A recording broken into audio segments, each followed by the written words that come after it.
पहाड़ जैसे कर्ज को चुकाने के लिए मैं स्टेज पर कदम रखता हूँ और गाना गाता हूँ। 90 अरब चाचियां आंटीज बिल्कुल खामोश हो जाती हैं और मेरी एक्स गर्लफ्रेंड्स वे रुकती हैं और सोचने लगती हैं, क्योंकि मैं कोई नहीं था, बस एक संघर्ष कर रहा गीतकार, सॉन्ग राइटर जो बहुत ज्यादा ब्रेस्ट चिकन खाता था और अचानक मर गया। जब मैं जागता हूँ तो मैं एक सुंदर लड़के, प्रिटी बॉय आइडल के शरीर में आ चुका हूँ जिसका करियर पूरी तरह बर्बाद हो चुका है। मैं उसकी यादों को टटोलता हूँ और पूरी तस्वीर को जोड़ता हूँ। इस मूल आत्मा का नाम रिवर है। उसने 18 साल की उम्र में एक टैलेंट कंपटीशन शो से डेब्यू किया था, जो अपने लुक्स और दिखावे की हाइप के दम पर आगे बढ़ा था। वह सीधे टॉप पर पहुंच गया। उसने 3 महिलाओं को डेट किया, सेरीना, पॉप की रानी, जेड अवार्ड जीतने वाली एक्ट्रेस और सनी फैंस की पसंदीदा आइडल। लेकिन जो चीज उसे वास्तव में नीचे गिराई वह था एक टैक्स स्कैंडल। उसकी इज्जत रातों रात खत्म हो गई। ब्रांड्स ने उसे छोड़ दिया, शो के प्रोड्यूसर्स ने उसे बाहर कर दिया। मूल आत्मा अपने पीछे 50 मिलियन का कर्ज छोड़ गई। क्या मुसीबत है। ये शुरुआत के लिए सबसे खराब स्थिति है। मैं स्थिति का जायजा लेता हूँ। सबसे पहले मैं अपेक्स एंटरटेनमेंट से सारे रिश्ते तोड़ लेता हूँ। मुझे शक है कि फैंस के साथ सोने वाले स्कैंडल के पीछे शुरू से उन्हीं का हाथ था। एक सस्ता कॉन्ट्रैक्ट रिन्यू कराने के लिए फंसाया गया जाल। मेरी किस्मत अच्छी थी कि मेरी इमेज पहले से ही खराब थी, इसीलिए बिना किसी लड़ाई झगड़े के कॉन्ट्रैक्ट खत्म हो गया। अगला कदम पैसे कमाना और कर्ज चुकाना। मैं अपना फोन निकालता हूँ और एक के बाद एक वैरायटी शो से संपर्क करता हूँ। हर कोई मुझसे ऐसे बचता है जैसे मैं कोई बीमारी हूँ। आखिरकार बहुत गिड़गिड़ाने के बाद हेवेंस वॉयसल के डायरेक्टर ली मुझे एक मौका देते हैं। एक कम कीमत वाली 2.5 मिलियन की अपीयरेंस फीस का कॉन्ट्रैक्ट। हेवेंस वॉइस एक बहुत ही कठिन म्यूजिक कंपटीशन है। यहाँ सिर्फ गंभीर और अनुभवी सिंगर्स ही मुकाबला करते हैं। डायरेक्टर ली अच्छी तरह जानते हैं कि मैं बाहर हो जाऊंगा। वह बस मेरी आखिरी बची कुची पब्लिसिटी को निचोड़ना चाहते हैं, लेकिन मेरे पास कोई और रास्ता नहीं है। यह मेरी आखिरी उम्मीद है। एक हफ्ते बाद शूटिंग शुरू होती है। मैं उस होटल में पहुंचता हूँ जिसका इंतजाम प्रोडक्शन टीम ने किया था। मैं पूरी तरह से कंगाल हूँ। मैंने अपना अपार्टमेंट भी बेच दिया। 20 मिलियन से ज्यादा का कर्ज है और मैं ब्रेस्ट चिकन तक ऑर्डर नहीं कर सकता। धत्त तेरे की। चाहे मैं किसी भी दुनिया में रहूं, मेहनत तो मेहनत ही है। दूसरी तरफ होटल के एक प्राइवेट डाइनिंग रूम में दूसरे कंटेस्टेंट्स बातें कर रहे हैं। क्या तुम्हें यकीन है कि प्रोड्यूसर्स ने वाकई उसे बुलाया है? रिवर, उस बंदे का करियर पूरी तरह तबाह हो चुका है। उसकी हालत तो देखो। कमरे के सबसे टॉप सिंगर मार्कस अपने ड्रिंक का एक घूंट लेते हैं और हंसते हैं। रिवर को भूल जाओ। उसके स्किल लेवल के हिसाब से वह बस एक मोहरा है। वह एलिमिनेशन राउंड तक बाहर हो जाएगा। मार्कस का इंडस्ट्री में सबसे बड़ा रुतबा है और हर कोई उनकी इज्जत करता है। अगले दिन शूटिंग आधिकारिक तौर पर शुरू हो जाती है। प्रोडक्शन टीम शुरुआती फुटेज के लिए हर कंटेस्टेंट के साथ एक छोटा इंटरव्यू रखती है। जो मेरा इंटरव्यू ले रही है वह 30 साल की शुरुआत की एक प्रोड्यूसर है जिसका नाम इवोन है। उसने एक सफेद बटन वाली शर्ट और जीन्स पहनी हुई है और उसकी सुडौल फिगर साफ दिख रही है। इवोन अपनी आंखें मुझ पर टिकाती है और पूछती है, रिवर, क्या तुम्हें लगता है कि तुम टिक पाओगे? तुम्हें क्या लगता है इवोन? मैं उसकी आंखों में आंखें डालकर देखता हूँ। मेरे चेहरे पर एक हल्की मुस्कान है। जैसे ही हमारी आंखें मिलती हैं, इवोन को एक झटका सा लगता है। बस सवाल का जवाब दो, इसे मुझ पर मत घुमाओ और घूरना बंद करो। सॉरी, मैं खुद को रोक नहीं पाया। इवोन के चेहरे पर नापसंदगी का एक भाव आता है जो मुश्किल से दिखाई देता है। मैं थोड़ा सोचता हूँ, फिर जवाब देता हूँ। ईमानदारी से कहूँ तो मुझे नहीं पता कि मैं बाहर हो जाऊंगा या नहीं। मैं बस एक एक कदम आगे बढ़ाऊंगा। इवोन अपनी भौहें सिकोड़ती है। उस जवाब से उसे कुछ पता नहीं चला। वह आगे बढ़ती है। एक और सवाल जो पर्सनल है। ऑनलाइन लोग कह रहे हैं कि तुम कई फीमेल आर्टिस्ट्स के साथ रिलेशनशिप में रहे हो। क्या तुम इस पर कुछ कहना चाहोगे? यह सवाल साफ तौर पर प्रोडक्शन टीम द्वारा स्क्रिप्टेड था, लेकिन मैं ऐसी स्थिति में नहीं हूं कि मना कर सकूं। इसीलिए मैं सीधे कैमरे की तरफ देखता हूं और कहता हूं, मैं एक बात साफ कर देना चाहता हूं। मेरा हर रिलेशनशिप सच्चा था। मैं कभी भी एक साथ कई लड़कियों को धोखा नहीं दे रहा था। इवोन मुझे एक लुक देती है। उसे यकीन नहीं हो रहा है। इंटरव्यू खत्म होने के बाद वह मुझे वेटिंग रूम की तरफ ले जाती है। जैसे ही मैं दरवाजा खोलता हूँ, 9 जोड़ी आंखें मुझ पर टिक जाती हैं। उनमें उत्सुकता, हैरानी, लेकिन सबसे ज्यादा नफरत थी। मैं मुस्कुराता हूँ और सबको हाथ हिलाता हूँ। कैमरे चालू होने की वजह से वे मजबूरी में सिर हिलाते हैं। मैं कमरे को देखता हूँ और एक शांत कोने में बैठ जाता हूँ। मार्कस मुझ पर एक ठंडी और नफरत भरी नजर डालते हैं। स्टेज पर होस्ट पहले से ही नियम समझा रहा है। हर राउंड में 500 ऑडियंस मेंबर्स वोट करते हैं। पहला एपिसोड एक शोकेस राउंड है। एलिमिनेशन दूसरे एपिसोड से शुरू होंगे। मार्कस पहले जाते हैं। वह गाना गाते हैं जिसने उन्हें मशहूर बनाया था। उनकी आवाज और गाना दोनों ही टॉप लेवल के हैं। लाजवाब। भीड़ पूरे समय चिल्लाती रही। वह 456 वोटों के साथ वापस आते हैं। अगर कोई अनहोनी ना हो तो ये पहला स्थान है। जैसे जैसे शो आगे बढ़ता है, मैं छठा परफॉर्मर बनता हूँ। हर दूसरे सिंगर के जाने से पहले उनका हौसला बढ़ाया जाता है। जब मेरी बारी आती है तो एक भी इंसान एक शब्द नहीं बोलता। मुझे मुझे परवाह नहीं है। मैं दरवाजा खोलकर बाहर निकल जाता हूँ। होस्ट मेरा नाम पुकारता है। भीड़ गुस्से में चिल्लाने और विरोध करने लगती है। बिल्कुल, यह रिवर है। ये कमीना सच में अपनी उस घटिया आवाज के साथ यहाँ आ गया। इस शो में आना सिर्फ बेइज्जती कराना है। लड़कियों, इस कमीने को अपना वोट मत देना। इसे बिल्कुल आखिरी नंबर पर लाओ। यहाँ तक कि होस्ट भी काफी असहज दिखने लगता है। वह जल्दी से विज्ञापन पढ़ता है और स्टेज से भाग जाता है। मैं अपना सिर झुकाता हूँ, जबड़ा भींचता हूँ और धीरे से माइक उठाता हूँ। भीड़ गालियों और ह्यूटिंग से गूंज उठती है। डायरेक्टर ली भी हिल जाते हैं। वह जानते थे कि मुझे बू किया जाएगा, लेकिन इस तरह नहीं। वह मुझे उस स्टेज पर अकेला खड़ा देखते हैं और फिर भी मेरे चेहरे पर एक हल्की मुस्कान है। इवोन के सीने में कुछ हलचल होती है। ये कमीना, वह सच में थोड़ा बेचारा लग रहा है स्टेज पर। मुझे ये पहले से ही पता था। मैं एक शब्द नहीं बोलता। मैं खुद को शांत करता हूँ। मैं ऑडियंस को एक हल्का सा झुककर प्रणाम करता हूँ। फिर म्यूजिक शुरू होता है। बड़ी स्क्रीन पर गाने की जानकारी दिखती है। Performed by River, written and composed by River. भीड़ बिल्कुल शांत हो जाती है। उन सब ने सोचा था कि मैं अपने पुराने हिट गानों में से कोई एक गाऊंगा। किसी को भी एक ओरिजिनल गाने की उम्मीद नहीं थी। ऐसा नहीं हो सकता। कोई बड़बड़ाता है। रिवर ने कुछ लिखा है, शर्त लगा लो ये कोई बेकार सा पॉप गाना होगा, कुछ ऐसा जिस पर उसके फैंस फिदा हो सके। अरे रुको, इसका इंट्रो तो सुनने में काफी अच्छा लग रहा है। यहाँ तक कि इवोन भी अपनी पलकें झपकाती है और म्यूजिक डायरेक्टर की तरफ देखती है। ये एक स्लो बैलाड है, वह धीरे से कहती है। उसके पुराने गानों जैसा बिल्कुल नहीं है। म्यूजिक डायरेक्टर विक्टर अपनी भौहें सिकोड़ते हैं। इसने इसे खुद सबमिट किया था। क्वालिटी वाकई अच्छी है, लेकिन मुझे शक है कि इसने इसे खुद लिखा है। स्टेज पर जैसे ही इंट्रो बढ़ता है, मैं धीरे से माइक उठाता हूँ। कुछ साधारण लाइनें और पूरा हॉल शांत हो जाता है। हर चेहरे पर हैरानी साफ दिख रही है। वह कमीना सच में अच्छा गा रहा है। कंट्रोल रूम में डायरेक्टर ली मॉनिटर को घूरते हैं। उनका मुंह खुला का खुला रह जाता है। क्या ये वाकई वही है? इवोन और विक्टर दोनों सिर हिलाते हैं। बाकी कंटेस्टेंट्स भी उतने ही हैरान हैं, खासकर रूबी। उसने एक बार एक म्यूजिक फेस्टिवल में रिवर को परफॉर्म करते देखा था। तब उसकी आवाज वाकई बहुत खराब थी। उसने कुछ ही महीनों में इतना सुधार कैसे कर लिया? स्टेज पर मैं गाता रहता हूँ। भीड़ मेरी आवाज सुनती है, जो थोड़ी सी भारी, गहरी और भारी है, और उनके सीने का गुस्सा धीरे धीरे शांत हो जाता है। हर किसी के दिमाग में एक उदास प्रेम कहानी बनने लगती है। एक लड़का जिसने एक लड़की को चोट पहुंचाई। एक लड़का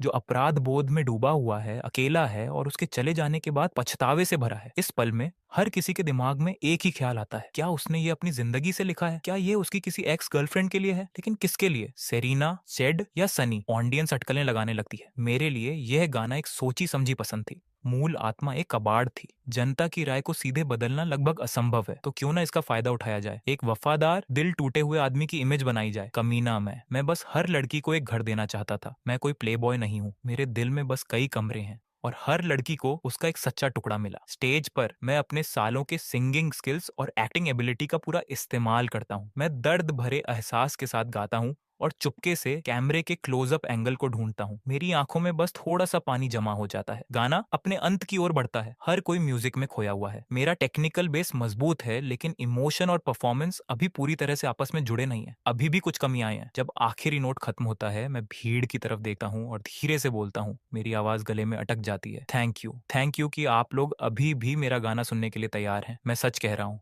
मैं आगे झुककर प्रणाम करता हूँ। ऑडियंस को पूरा 90 डिग्री का नमन। फिर मैं मुड़ता हूँ और म्यूजिशियंस को प्रणाम करता हूँ। कैमरा क्लोजअप झूम करता है। बड़ी स्क्रीन पर हर कोई मेरी आंखों में सच्चाई देख सकता है। वह पल पूरे कमरे में एक सन्नाटा सा ला देता है। मुझे उस स्टेज पर अकेला खड़ा देखकर इवोन को अपने सीने में एक अचानक दर्द महसूस होता है। मेरे स्टेज से जाने के बाद भीड़ बातें करने लगती है। गाना तो खूबसूरत था, लेकिन ये बंदा अभी भी एक कमीना है। उसे ये वफादारी का नाटक मत करने दो। वह मुझे बेवकूफ नहीं बना सकता। मैं उसे वोट नहीं दे रही। वेटिंग रूम में वापस आने पर बाकी कंटेस्टेंट्स मुझे घूरते हैं। वे साफ तौर पर हैरान हैं। मार्कस एक सीधे और तीखे सवाल के साथ सन्नाटा तोड़ते हैं। रिवर, क्या ये तुमने खुद लिखा है? बाकी सब भी उत्सुकता से आगे झुकते हैं। मैं एक पल के लिए रुकता हूँ, फिर सिर हिलाता हूँ। हाँ, मार्कस मुस्कुराते हैं। यह तुम्हारे पुराने स्टाइल से बहुत अलग है। उनका इशारा साफ है। उन्हें लगता है कि मैंने इसे किसी और से खरीदा है। मैं उनका मतलब अच्छी तरह समझता हूँ, इसलिए मैं पलटवार करता हूँ। मार्कस, क्या आपने भी बहुत से अलग अलग स्टाइल्स में गाने रिलीज नहीं किए हैं? मार्कस हंसते हैं और चुप हो जाते हैं। स्टेज पर होस्ट मेरे स्कोर का ऐलान करता है। Congratulation to River, 267 vote. होस्ट की आवाज सपाट है, लेकिन भीड़ इसे साफ सुनती है। ऑडियंस में हंसी की लहर दौड़ जाती है। 300 भी पार नहीं कर पाया। जानता था कि ये कमीना ऐसा नहीं कर पाएगा। वह अगले एपिसोड में पक्का बाहर हो जाएगा। इस बीच मैं स्पॉन्सर द्वारा दिए गए चिप्स और दूध खा रहा हूँ। मैं वाकई उस नंबर से संतुष्ट हूँ। मेरी इतनी बदनामी के बाद मुझे लगा था कि कोई मुझे वोट ही नहीं देगा। ये साबित करता है कि परफॉर्मेंस काम कर गई। एक एक कदम आगे। तब इवोन एक बॉक्स लेकर अंदर आती है और उसे वेटिंग रूम में रख देती है।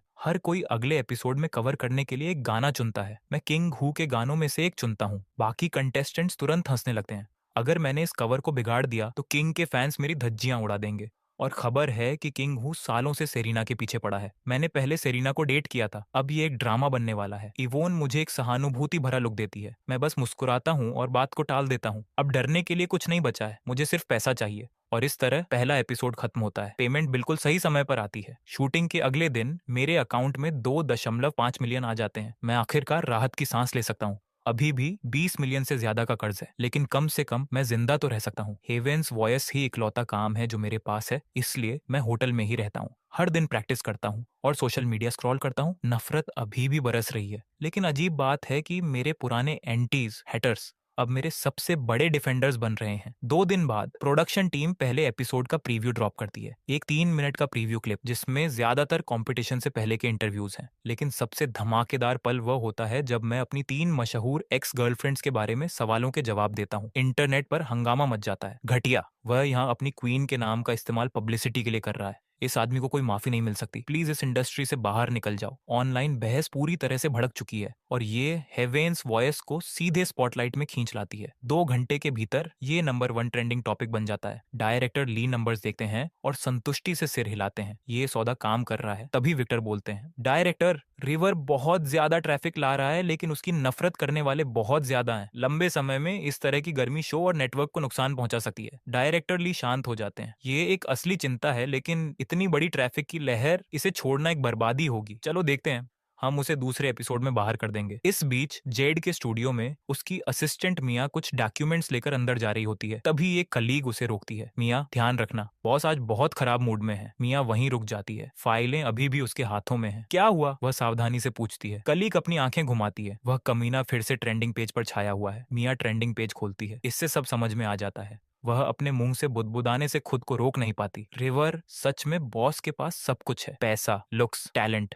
वह कमीना ये सब कैसे गंवा सकता है? मिया पहले सोचती थी कि वे दोनों एक साथ परफेक्ट थे, लेकिन रिवर ही था जिसने इसे खत्म किया था। ये आपसी सहमति से हुआ था, कोई ड्रामा नहीं था। जेड ने कभी नहीं बताया क्यों, लेकिन कुछ ही समय बाद वह सनी को डेट कर रहा था। मिया दबे पांव अंदर जाती है। जेड अपनी डेस्क पर है, फाइलों के ढेर को देख रही है। उसका चेहरा गंभीर है। बॉस, ये वो डॉक्यूमेंट्स हैं जो आपने मांगे थे, मिया कहती है। हर शब्द को सोच समझकर चुनती है, इस डर से कि कहीं वह भड़क ना जाए। जेड अपनी भौहें सिकोड़ती है, अपने सामने कागजों के पहाड़ को घूरती है। ठीक है, जाओ, वह अधीर होकर कहती है। मिया राहत की सांस लेकर बच निकलती है। जेड अपना फोन उठाती है और ट्रेंडिंग टॉपिक्स स्क्रॉल करती है। वह रिवर के इंटरव्यू क्लिप पर रुकती है और उसका मूड और भी खराब हो जाता है। वह गुस्से में फोन को एक तरफ फेंक देती है। शहर के दूसरी तरफ मार्कस द्वारा भड़काए जाने पर किंग हू को पता चलता है कि रिवर उसके गानों में से एक को कवर करने वाला है। वह तुरंत प्रोडक्शन टीम से संपर्क करता है। कवर पर बैन लगा दिया जाता है। वह इसे इजाजत देने के बजाय कॉन्ट्रैक्ट तोड़ना पसंद करेगा। इवोन फोन रखती है। उसका चेहरा गंभीर है। इतनी जल्दी रिप्लेसमेंट गाना ढूंढना लगभग असंभव है।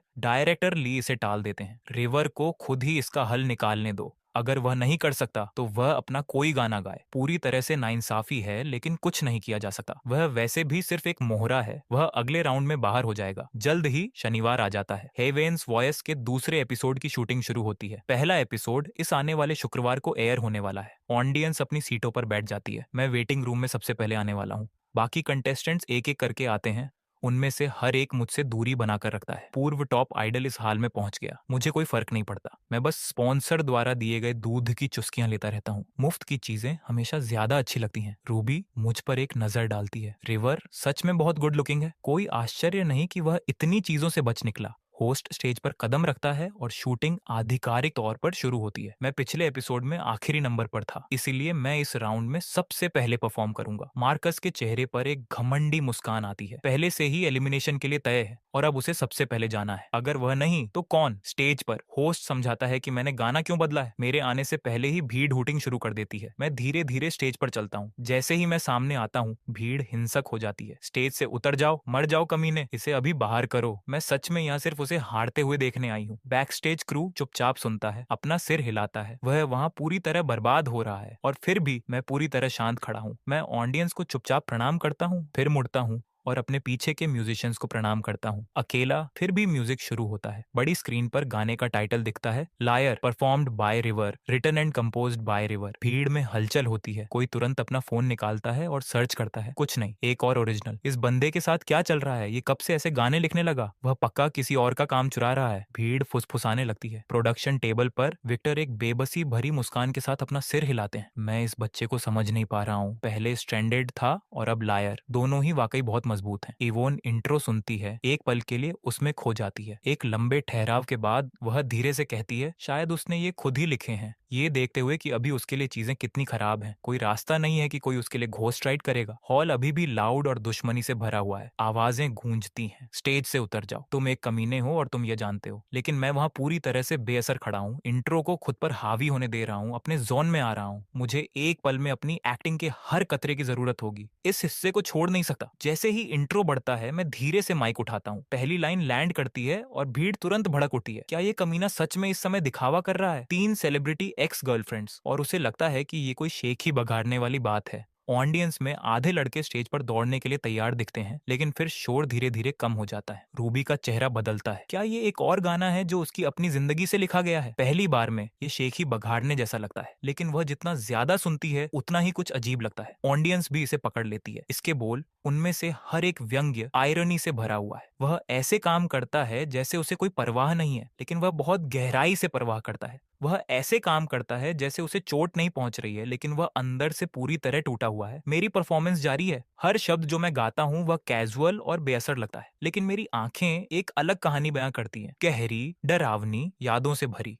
और जब मैं कैमरे का सामना करता हूँ तो मेरी आंखों में हल्की सी चमक होती है। हर डिटेल एक ही सच चिल्ला रही है। ये आदमी झूठ बोल रहा है। वह एक बहादुर चेहरा दिखा रहा है, अंदर ही अंदर मर रहा है। यह मानने के लिए बहुत अभिमानी है। वह कमीना अंदर से पूरी तरह तबाह हो चुका है। इवोन मुझे स्टेज के किनारे से देखती है। उसकी आंखों में कुछ चमकता है। वह वास्तव में थोड़ा वफादार है ना? इसके बारे में सोचो। सेरीना, जेड, उनमें से किसी ने भी उसके बारे में एक भी खराब शब्द नहीं कहा है, एक बार भी नहीं। वह कुछ कहता है, उसने उनके साथ अच्छा बर्ताव किया होगा। उसने सच में हर रिलेशनशिप की परवाह की होगी, वरना आप इस तरह के गाने नहीं लिख सकते। स्टेज पर मेरी आंखों के किनारे लाल हो जाते हैं। हर बार जब मैं गलती से दूर देखता हूँ, कैमरा उसे पूरी तरह से पकड़ लेता है। मेरी आवाज में एक हल्की सी कंपकंपी है और यह इसे विनाशकारी बना देती है। ऑडियंस पूरी तरह से म्यूजिक में खो गई है, उस कहानी में खो गई है जो ये सुनाती है। आखिरी नोट खत्म होता है। भीड़ में काफी लोग अपने आंसू पोंछ रहे हैं। मैं ज्यादा नहीं कहता। मैं कैमरे का सामना करता हूँ, फिर ऑडियंस और म्यूजिशियंस को गहराई से प्रणाम करता हूँ। मेरी आवाज अभी भी थोड़ी कम खपाती है। थैंक यू फिर से मुझे ये गाना खत्म करने देने के लिए। मेरी आवाज को इस तरह टूटते हुए सुनना, मुझे अपनी इच्छा शक्ति के दम पर खुद को संभालते हुए देखना, इतना बिखरा हुआ और अकेला दिखना, बस एक पल के लिए। भीड़ में कोई खुद को रोक नहीं पाता और चिल्लाता है, रिवर रो मत। कमरा शांत हो जाता है। मेरे शब्द उन तक पहुंच चुके हैं और इस तरह सब समझ जाते हैं। इस गाने का नाम लायर क्यों है? क्योंकि हर एक लाइन एक झूठ है। वह सब मुझे परवाह नहीं है। बोलों में यह उस इंसान की आवाज है जो किसी से भी ज्यादा परवाह करता है। नरम दिल वाले ऑडियंस मेंबर्स चुपचाप अपनी आंखें पोंछ रहे हैं। वह लड़की जो कुछ देर पहले चिल्लाई थी, उसकी अपनी आंखें अब लाल हैं। वह अपने हाथों में वोटिंग डिवाइस को घूरती है। वह वैसे भी बाहर होने वाला है, एक वोट से कुछ नहीं बदलेगा। मैं गाने के लिए वोट कर रही हूँ, वह खुद से कहती है। उसके लिए नहीं, वह बटन दबाती है। प्रोडक्शन टेबल पर विक्टर एक धीमी सांस लेते हैं। क्या किसी और ने ध्यान दिया? पिछले एपिसोड के मुकाबले उसकी वोकल्स में काफी सुधार हुआ है।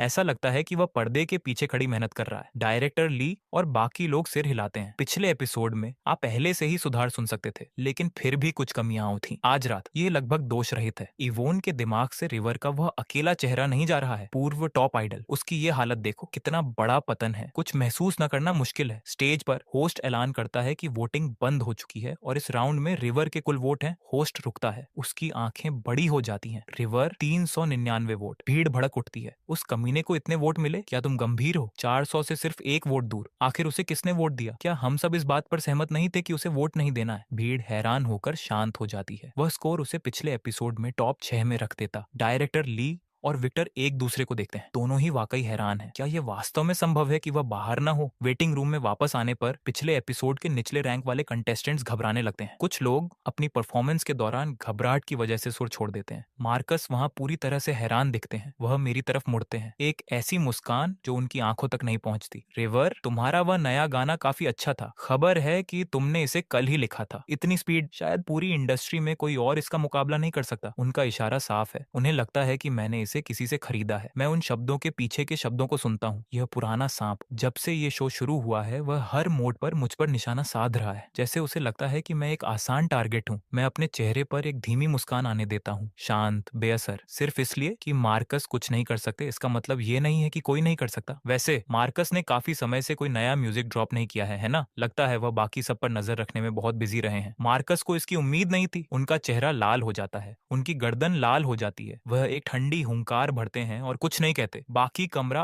अविश्वास से घूरता है। इस इंडस्ट्री में आप बस अपने सीनियर्स को पलटकर जवाब नहीं देते। रूबी मेरी तरफ 2 बार देखती है। उसे इसमें एक गहरी संतुष्टि महसूस होती है। उसने भी कभी मार्कस को पसंद नहीं किया। वह हमेशा ऐसे घूमता है जैसे कमरे का मालिक वही हो। जैसे जैसे शो जारी रहता है एक और कंटेस्टेंट मुझसे कम स्कोर पोस्ट करता है, सिर्फ 377 वोट। मैं आखिरी स्थान से सुरक्षित हूँ। आखिरी परफॉर्मर मार्कस हैं। वह एक किंग लेवल के ट्रैक को कवर करते हैं, उसमें अपना खुद का स्पिन जोड़ते हैं और पूरे कंट्रोल के साथ स्टेज को संभालते हैं। वोकल्स टाइट और पॉलिश्ड है। जब वह वापस आते हैं तो वह मुझ पर एक नजर डालते हैं। उनके चेहरे पर संतुष्टि साफ दिख रही है। सारी परफॉर्मेंस हो चुकी है। मार्कस 470 वोटों के साथ पहला स्थान लेते हैं। रूबी 455 के साथ दूसरा स्थान लेती है। वेस्ले 429 के साथ तीसरे स्थान पर आते हैं। ब्रैंडन 410 के साथ चौथे स्थान पर रहते हैं और मैं 399 वोट लाता हूँ, छठा स्थान। ईमानदारी से मैं इसे स्वीकार करूंगा, बिल्कुल आखिरी से छठे स्थान पर। ये असली प्रोग्रेस है। नफरत अभी भी भारी है। एक ही बार में सीधे टॉप पर वापस आना कभी होने वाला नहीं था। दूसरा एपिसोड खत्म होता है। बाहर होने वाला कंटेस्टेंट पछतावे के साथ जाता है, लेकिन नतीजों से कोई बहस नहीं की जा सकती। तब डायरेक्टर ली अंदर आते हैं और एपिसोड 3 के नियमों का ऐलान करते हैं। अब से हम एक थीम फॉर्मेट पर चल रहे हैं। हर कंटेस्टेंट को दी गई थीम के आधार पर एक ओरिजिनल गाना लिखना होगा। प्रोडक्शन टीम ने सॉन्ग राइटिंग कोचेस का इंतजाम किया है। मदद मांगने के लिए बेझिझक कहें। अगले एपिसोड की थीम है वह जो छूट गया, वह और मेरे अंदर कुछ चमक उठा है। दर्जनों गाने तुरंत मेरे दिमाग में आ जाते हैं। शूटिंग खत्म होने के बाद मैं होटल वापस जाता हूँ। प्रोडक्शन टीम से एक और 2.5 मिलियन मेरे अकाउंट में आ जाते हैं। मैं अपना बैलेंस चेक करता हूँ, अब 5 मिलियन हो गए हैं। अगर मैं बस कुछ और एपिसोड्स की शूटिंग कर सकूं तो कर्ज लगभग खत्म हो जाएगा। फिर मैं पैसे बचाऊंगा, एक म्यूजिक कंपनी शुरू करूंगा, इसे कदम दर कदम बढ़ाऊंगा। लेकिन सबसे पहली बात, मैं ब्रेस्ट चिकन ऑर्डर कर रहा हूँ। वक्त उड़ जाता है। शुक्रवार पलक झपकते ही आ जाता है। हेवेंस वॉयस का पहला एपिसोड ड्रॉप होने वाला है। आधी इंटरनेट सिर्फ मुझे क्रैश और बर्न होते हुए देखने के लिए ट्यून कर रही है। इस बीच किंग हु अपना फोन चेक करता है और देखता है कि जो पैकेज उसने सेरीना को भेजा था वह पहुंच गया है। वह उसे एक मैसेज भेजता है, सेरीना अपना पैकेज लेना मत भूलना। सेरीना घर पर आराम कर रही है। वह नोटिफिकेशन देखती है और उसकी आंखों में एक हल्की चिढ़ साफ झलकती है। ये बंदा सालों से उसके पीछे पड़ा है। वह फोन रख देती है और टीवी की तरफ देखती है। यह हेवेंस वॉयस का पहला एपिसोड है। उसी पल म्यूजिक क्रिटिक लिली, जिसके सभी प्लेटफॉर्म्स पर 40 मिलियन फॉलोअर्स हैं, वह भी देख रही है। एक गंभीर म्यूजिक रिव्यूअर के रूप में उसके मन में रिवर जैसे पब्लिसिटी के पीछे भागने वाले परफॉर्मर्स के लिए कोई इज्जत नहीं है। यह कमीना सच में इस शो में आ गया। शायद यहाँ सिर्फ एक आखिरी कमाई करने आया है। जैसे ही मैं स्क्रीन पर दिखाई देता हूँ पूरी ऑडियंस हूटिंग और विरोध करने लगती है। प्रोडक्शन यहाँ तक कि भीड़ का क्लोजअप दिखाता है। नफरत की लहर लाउड और भारी है। हर शब्द बिल्कुल साफ है। लिली भी खुद से बुदबुदाने से नहीं रोक पाती। जितना ऊंचा उठोगे उतना ही जोर से गिरोगे। फिर म्यूजिक शुरू होता है। लिली स्क्रीन पर गाने की जानकारी देखती है और अपनी पलकें झपकाती है। उसकी तरफ से एक ओरिजिनल गाना इंट्रो हिट करता है और उसकी प्रोफेशनल समझ तुरंत एक्टिव हो जाती है, क्योंकि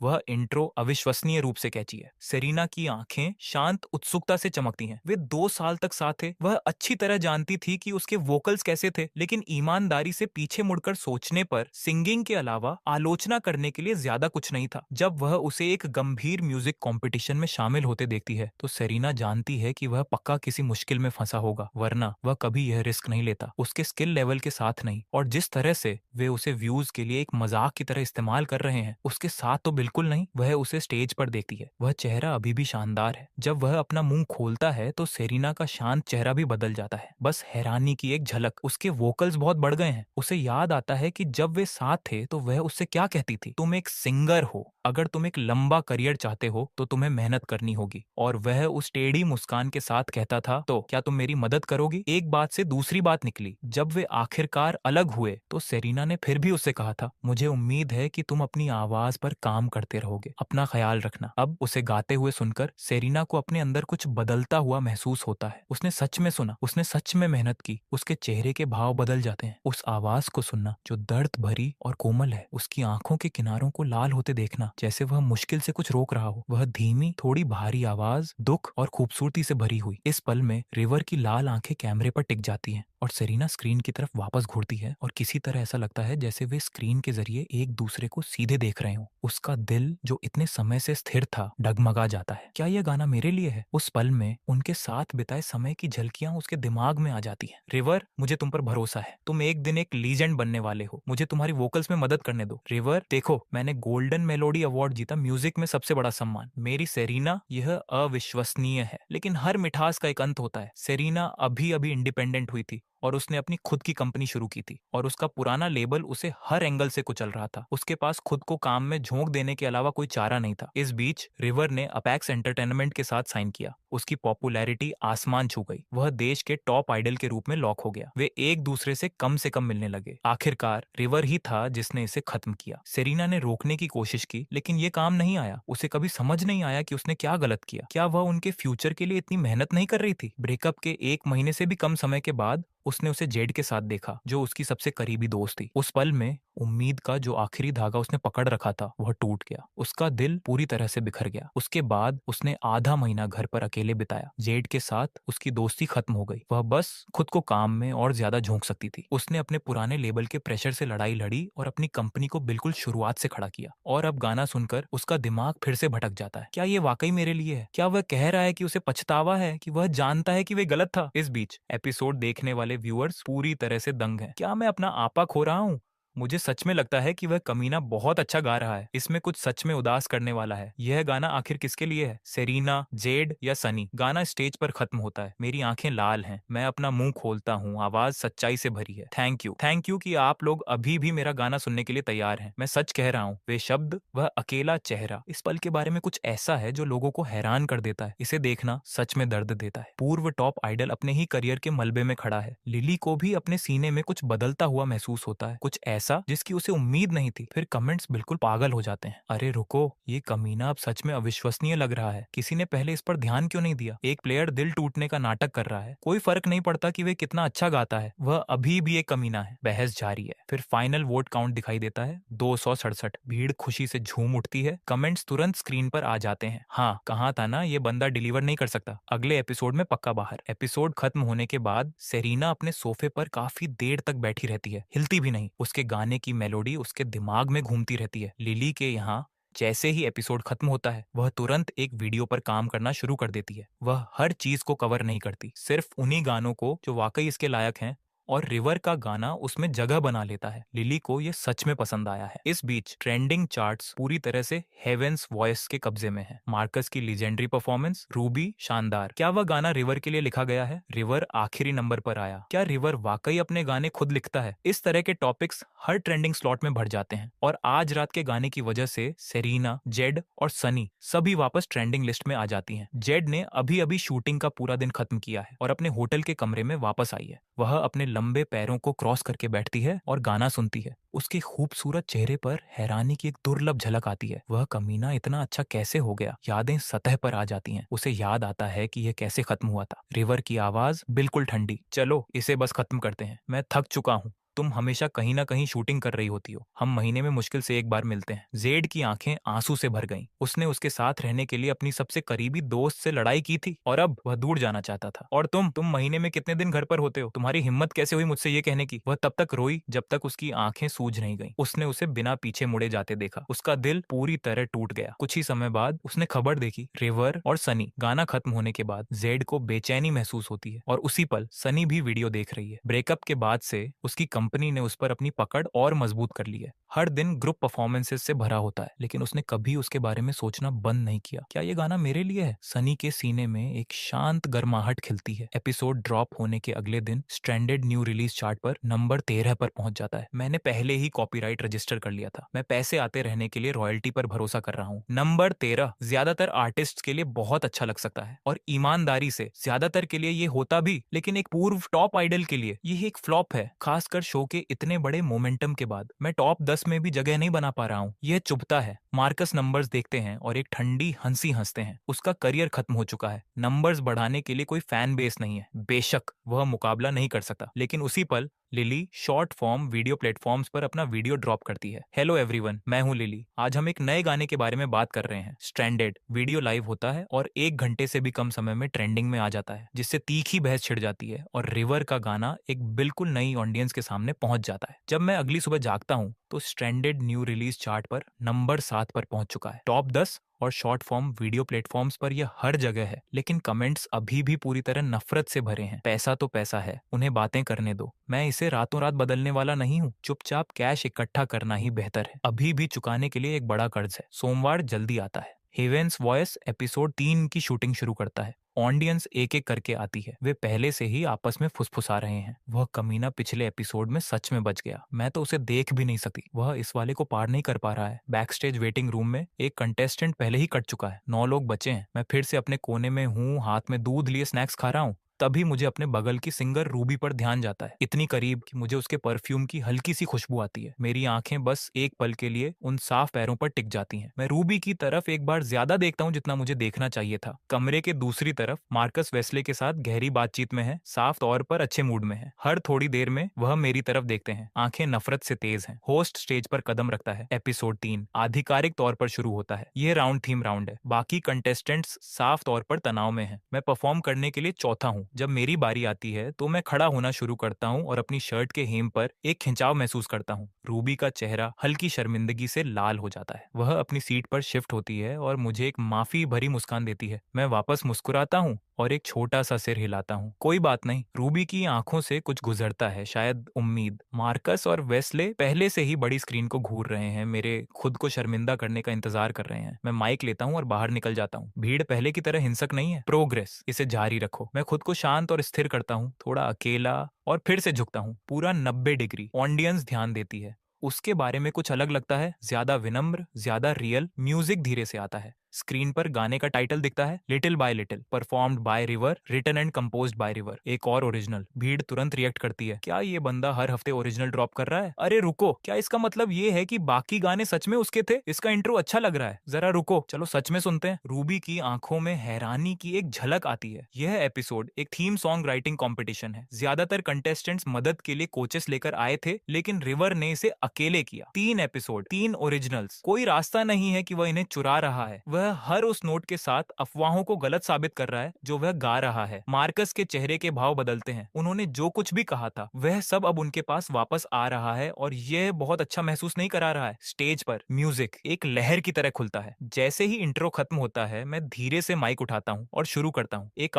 कंपाती आवाज, एक आवाज जो धीमी और थोड़ी भारी है। आंखें लाल सा और पछतावे से भरी हैं, जैसे कोई आदमी किसी ऐसी चीज का शोक मना रहा हो जिसे वह कभी वापस नहीं पा सकता। भीड़ सुनती है और बिखरी हुई हूटिंग, चमत्कारों के चमत्कार गायब हो जाती है। कैमरा करीब आता है। मेरे चेहरे का दुख, अपराध बोध, मेरी आंखों का दर्द, यह उस कमरे में हर किसी पर असर करता है और उनका दिमाग फिर से उसकी कहानी की तरफ जाता है। यह वाला गाना किस एक्स गर्लफ्रेंड के लिए है? क्या ऐसा हो सकता है कि उसने सच में हर एक रिलेशनशिप की परवाह की हो? शायद ब्रेकअप कभी आसान नहीं थे। मैं गाता रहता हूँ, इसे पूरी तरह से टाइम करके बाहर निकालता हूँ। लिटिल बाय लिटिल एक ऐसा गाना है जिससे मैं सच में गहराई से और व्यक्तिगत रूप से प्यार करता हूँ। जब कोरस हिट करता है, मेरी आवाज खुद को चीर कर बाहर आती है, कच्ची, जैसे कोई ऐसा इंसान जिसने हर शब्द को जिया हो। और मेरी आंखों में आप इसे साफ देख सकते हैं, पछतावा। इवोन किनारे से देखती है, एपिसोड की थीम के बारे में सोचती है। वह जो छूट गया। इस गाने को सुनना ये बिल्कुल साफ है। वह जो उसने खोया है उससे वह परेशान है। खासकर पहले वर्स में वह बहुत बिजी था। हमेशा उन लोगों से टकराता था जिनसे वह प्यार करता था। क्या इसी वजह से सेरीना के साथ चीजें खत्म हुई? ऑडियंस अब पूरी तरह से खिंची चली आई है। मेरी परफॉर्मेंस जारी है और जैसे ही वे सुनते हैं, कमरे पर एक अजीब सा दर्द छा जाता है, शांत और अनसुझा। ये कमीना, वह सच में ऐसा लगता है जिसने प्यार को गंभीरता से लिया। गाना अपने अंत की ओर बढ़ता है। गाना खत्म होता है। हॉल पूरी तरह शांत हो जाता है। ऑडियंस अभी भी म्यूजिक में खोई हुई है। मैं फिर से झुकता हूँ, आंखें लाल हैं, आवाज थोड़ी कंपाती है और पूरी सच्चाई से कहता हूँ, थैंक यू। मैं सच कह रहा हूँ। प्रणाम के बाद प्रणाम, थैंक यू के बाद थैंक यू। लगातार 3 राउंड से ऐसा हो रहा है। भीड़ फुसफुसाने लगती है। वह अलग लगता है, मुझे नहीं पता। मुझे थोड़ा उसके लिए बुरा लग रहा है। यह गाना सच में बहुत खूबसूरत है। मैं तो सच में रो पड़ी। इस कमीने के नाटक में मत आओ। मगरमच्छ के आंसू उसकी स्पेशलिटी हैं। इवोन रिवर के उस अकेले चेहरे को स्टेज से जाते हुए देखती है। उसकी आंखें टिमटिमाती हैं। क्या उसे पछतावा हो रहा है? वह हर एक परफॉर्मेंस में इतना दिल क्यों झोंक देता है? क्या हर कोई उसके बारे में गलत हो सकता है? तब होस्ट रिवर के वोट काउंट का ऐलान करता है। रिवर को मिले हैं 427 वोट। एक पल में हॉल में शोर भड़क उठता है, अराजक और बहरा करने वाला। ऐसा नहीं हो सकता कि उस कमीने को इतने वोट मिले। उसका पूरा करियर तबाह हो चुका था और लोग अभी भी उसे वोट दे रहे हैं। देखो, मैं किसी की फैन नहीं हूँ, मैं बस अच्छे म्यूजिक के लिए वोट करती हूँ। सेम प्रोडक्शन टीम भी उतनी ही हैरान है। क्या ये बंदा सच में एक कमबैक कर रहा है? राउंड 1 में बिल्कुल आखिरी, राउंड 2 में 399 वोट और अब राउंड 3 में 427। विक्टर तारीफ में अपना सिर हिलाते हैं। सच्चाई ही सबसे बड़ा हथियार है। वह सिर्फ म्यूजिक के दम पर इस भीड़ को जीतने की कोशिश कर रहा है। क्या म्यूजिक इसी के लिए नहीं बना है? डायरेक्टर ली जोर से हंस पड़ते हैं। उसने यहाँ अपनी जगह कमाई है और वह शो में लगातार बज और अटेंशन ला रहा है। इसमें पसंद न करने जैसा क्या है? इस बीच वेटिंग रूम में वापस आने पर बाकी कंटेस्टेंट्स का छोटी मोटी बातें करने का मूड खत्म हो चुका है। हर चेहरा तनाव में है। जरा सी चूक और आप बाहर। मार्कस को लगता है कि ऑडियंस का दिमाग खराब हो गया है। इस बंदे की इज्जत मिट्टी में मिल चुकी है और फिर भी इतने सारे लोग उसे वोट दे रहे हैं। ये मार्कस को खटकता है। जब सारी परफॉर्मेंस खत्म हो जाती है तो राउंड 3 की फाइनल स्टैंडिंग सामने आती है। मार्कस 465 वोटों के साथ पहले स्थान पर बने हुए हैं। रूबी 460 के साथ बहुत करीब दूसरे नंबर पर आती है। तीसरा स्थान ब्रैंडन को जाता है, जिसने इस राउंड में 446 के साथ एक बेहतरीन परफॉर्मेंस दी। वेस्ले 437 के साथ चौथे स्थान पर आते हैं और मैं 427 के साथ 5वें स्थान पर आता हूँ। ईमानदारी से मैं बहुत ज्यादा संतुष्ट हूँ। चीजें धीरे धीरे सही दिशा में बढ़ रही हैं। बाकी लोगों के लिए मुझे एक और राउंड पार करते हुए देखना, उनके चेहरे के भाव पढ़ना मुश्किल है। बाहर होने वाला कंटेस्टेंट साफ तौर पर टूटा हुआ है। मार्कस नोटिस करते हैं कि रूबी उनसे सिर्फ 5 वोट पीछे थी और उनकी आंखों में एक ठंडा कोना आ जाता है। राउंड 1 से उन्होंने बिना किसी असफलता के टॉप स्पॉट बनाए रखा है। उनकी पॉपुलैरिटी वापस ऊपर जा रही है। उनका लेबल चाहता है कि वह टॉप पर बने रहें। ये शो उनके लिए स्पॉटलाइट में वापस आने का टिकट हो सकता है और अगर वह पूरा शो जीत जाते हैं तो उनके करियर को बहुत बड़ा बूस्ट मिलेगा। एपिसोड के अंत में डायरेक्टर ली अगले राउंड की थीम का ऐलान करते हैं। पतझड़ क्वांटम अब भी कुछ दिन पहले ही शुरू हुआ है, तो चलो इसे अपनी थीम बनाते हैं। इस सीजन के नजारे या एक ऑन्टम लव स्टोरी पर लिखें। एक गाना तुरंत मेरे दिमाग में आता है। जब शूटिंग खत्म होती है तो बाकी कंटेस्टेंट्स जल्दी से अपने एग्जिट से भाग जाते हैं। मैं अपना समय लेता हूँ, मुझे कहीं और जाने की जल्दी नहीं है। होटल वापस आकर रूबी के साफ पैरों की एक इमेज मेरे दिमाग में चमकती है। बुरे ख्याल, बहुत लंबा समय हो गया है। शरीर की अपनी खुद की इच्छाएं होती हैं। मैं ध्यान भटकाने के लिए जल्दी से कुछ ब्रेस्ट चिकन ऑर्डर करता हूँ। अगले कुछ दिनों तक मैं अंदर ही रहता हूँ और रिहर्सल करता हूँ। अभी भी इस शरीर के साथ तालमेल बिठाने पर काम कर रहा हूँ। शुक्रवार जल्दी आ जाता है। आज रात हेवेंस वॉइस का दूसरा एपिसोड एयर हो रहा है। जैसे ही ये शुरू होता है व्यूअर्स की बाढ़ आ जाती है। फाइनली फ्राइडे आ गया। मैं यहाँ रूबी के लिए हूँ। ये एलिमिनेशन राउंड है। उस कमीने रिवर को कट जाना चाहिए। लाइव कमेंट्स पहले से ही पागल हो रहे हैं। स्ट्रैंडेड इस समय बहुत धूम मचा रहा है। ये न्यू रिलीज चार्ट पर नंबर 4 पर पहुंच गया है, लेकिन बहुत से लोगों ने उसे अभी तक माफ नहीं किया है। लेकिन कुछ सपोर्टर्स पलटवार करते हैं। वो इतनी मेहनत कर रहा है, मुझे उस पर भरोसा है। वह कहीं नहीं जा रहा, वह पूरा रास्ता तय करने वाला है। लिली भी सही समय पर देख रही है। उसे स्ट्रैंडेड बहुत पसंद है। वह इसे जितना ज्यादा सुनती है ये उतना ही बेहतर होता जाता है, लेकिन जैसे ही उसे याद आता है कि इसे किसने लिखा है, वह अपना सिर हिलाती है। किसी तरह वह इतने अच्छे गाने के लायक नहीं है। जैसे जैसे एपिसोड आगे बढ़ता है, रिवर जो पिछले राउंड में आखिरी नंबर पर था, सबसे पहले आता है। होस्ट कॉपीराइट की स्थिति और गाना क्यों बदलना पड़ा इसके बारे में समझाता है। उसी पल किंग हु भी घर से देख रहा है। वह एक ठंडी हंसी हंसता है। वह सच में सोच रहा था कि वह मेरा गाना गा सकता है। सपने देखता रहे। कहीं और सेरीना नए एल्बम की तैयारी में जुटी हुई थी। वह थकी हारी घर पहुंचती है और टीवी के सामने सोफे पर गिर जाती है। जब वह रिवर का लास्ट मिनट गाना बदलना देखती है तो उसकी भौहें थोड़ी सिकुड़ती हैं। वह अच्छी तरह जानती है कि पर्दे के पीछे क्या चल रहा है। फिर म्यूजिक शुरू होता है और टाइटल स्क्रीन पर आता है, लायर। उसकी आंखों में उत्सुकता की एक झलक आती है। एक और ओरिजिनल कंपोजिशन। वह अब जो कुछ भी परफॉर्म करता है वह ओरिजिनल होता है। जैसे ही रिवर गाना शुरू करता है, सेरीना की नजर और ज्यादा चमकदार होती जाती है। वह स्क्रीन को देखती हुई जम जाती है। उसकी आंखें कांच जैसी हैं। उसका चेहरा दुख, अपराध बोध, पछतावे और दिल टूटने से एक साथ भरा हुआ है। किंग हु भी वही परफॉर्मेंस देख रहा है। उसकी भौहें सिकुड़ रही हैं। इस बंदे के पास एक और नया गाना है। कोई रास्ता नहीं है कि उसने इसे खुद लिखा हो। सेरीना पूरा लायर सुनती है और एक शांत उदासी उस पर छा जाती है। क्या होता अगर वे कभी अलग ना हुए होते? क्या ऐसा कुछ था जिसे वह कभी खुद से कहने की हिम्मत नहीं जुटा पाई। स्क्रीन पर रिवर अकेला स्टेज से उतरता है, पूरी तरह से खोया हुआ लग रहा है। सेरेना बस एक लंबे पल तक चुपचाप देखती रहती है। लिली पूरा गाना सुनना खत्म करती है, वह इससे इनकार नहीं कर सकती। रिवर बदल गया है। एक ऐसी भीड़ के सामने जो उस पर हूटिंग करती है और चिल्लाती है, वह पलट कर नहीं लड़ता। वह बस चुपचाप गाता है, म्यूजिक को बोलने देता है। शायद ये बदनामी उसकी जिंदगी का टर्निंग पॉइंट थी। सबसे ऊंचे उतार चढ़ाव से गुजरने ने उसके अंदर कुछ खोल दिया है, क्रिएटिविटी का एक ऐसा कुआं जिसके बारे में वे कभी नहीं जानता था। लाइव कमेंट्स बिल्कुल पागल हो रहे हैं। ओ माय गॉड, इस गाने ने मुझे तोड़ दिया। मैं सच में रो रही हूँ। रिवर, तुम बहुत मजबूत हो। तुम्हें सच में बहुत दर्द हो रहा होगा। जब होस्ट रिवर के वोट काउंट को पढ़ता है तो भीड़ बिल्कुल शांत हो जाती है। ऐसा नहीं हो सकता, वह 400 से सिर्फ एक वोट दूर है। क्या मैं इसे सही पढ़ रही हूँ? उस कमीने के पास इतने वोट कैसे हो सकते हैं? लिली उस नंबर को देखती है, वाकई हैरान है। वह सच में आगे बढ़ जाता है। किंग हूँ नतीजा देखता है और टेबल पर अपना मुक्का मारता है। क्या तुम मुझसे मजाक कर रहे हो? वे अलग हो गए और वह यहाँ दिल टूटे हुए आशिक का नाटक कर रहा है। अगर सेरेना ने ये देखा तो वह क्या सोचेगी? उस पल सनी की तरफ वह हर दिन सफर पर रही है। उसका शेड्यूल वैरायटी शोज और लाइव इवेंट से पूरी तरह पैक है। आज उसे आखिरकार एक ब्रेक मिलता है। वह सोफे पर बैठती है और रिवर की परफॉर्मेंस निकालती है। क्या उसने यह मेरे लिए लिखा है? उनके साथ बिताए समय की यादें ताजा हो जाती हैं। सनी, एक दिन मैं तुम्हारे लिए एक गाना लिखूंगा। मुझे पता है तुम लिखोगे। मुझे तुम पर भरोसा है रिवर। सनी, मैं तुमसे हमेशा प्यार करूंगा। मैं भी तुमसे प्यार करती हूँ। लेकिन 6 महीने बाद वही था जिसने इसे खत्म किया। उस रात सनी ने उसे पकड़ रखा था, रोते हुए, मत जाओ प्लीज, मुझे छोड़कर मत जाओ। जाने दो सनी, तुम्हारा लेबल, तुम्हारे पेरेंट्स, यहाँ बहुत ज्यादा कंट्रोल है। मैं ये अब और नहीं कर सकता। उस रात सनी तब तक रोई जब तक उसकी आंखें सूज नहीं गईं, और फिर भी यह उसे रोकने के लिए काफी नहीं था। अब उसके सीने में एक भारीपन है, वे सभी खूबसूरत यादें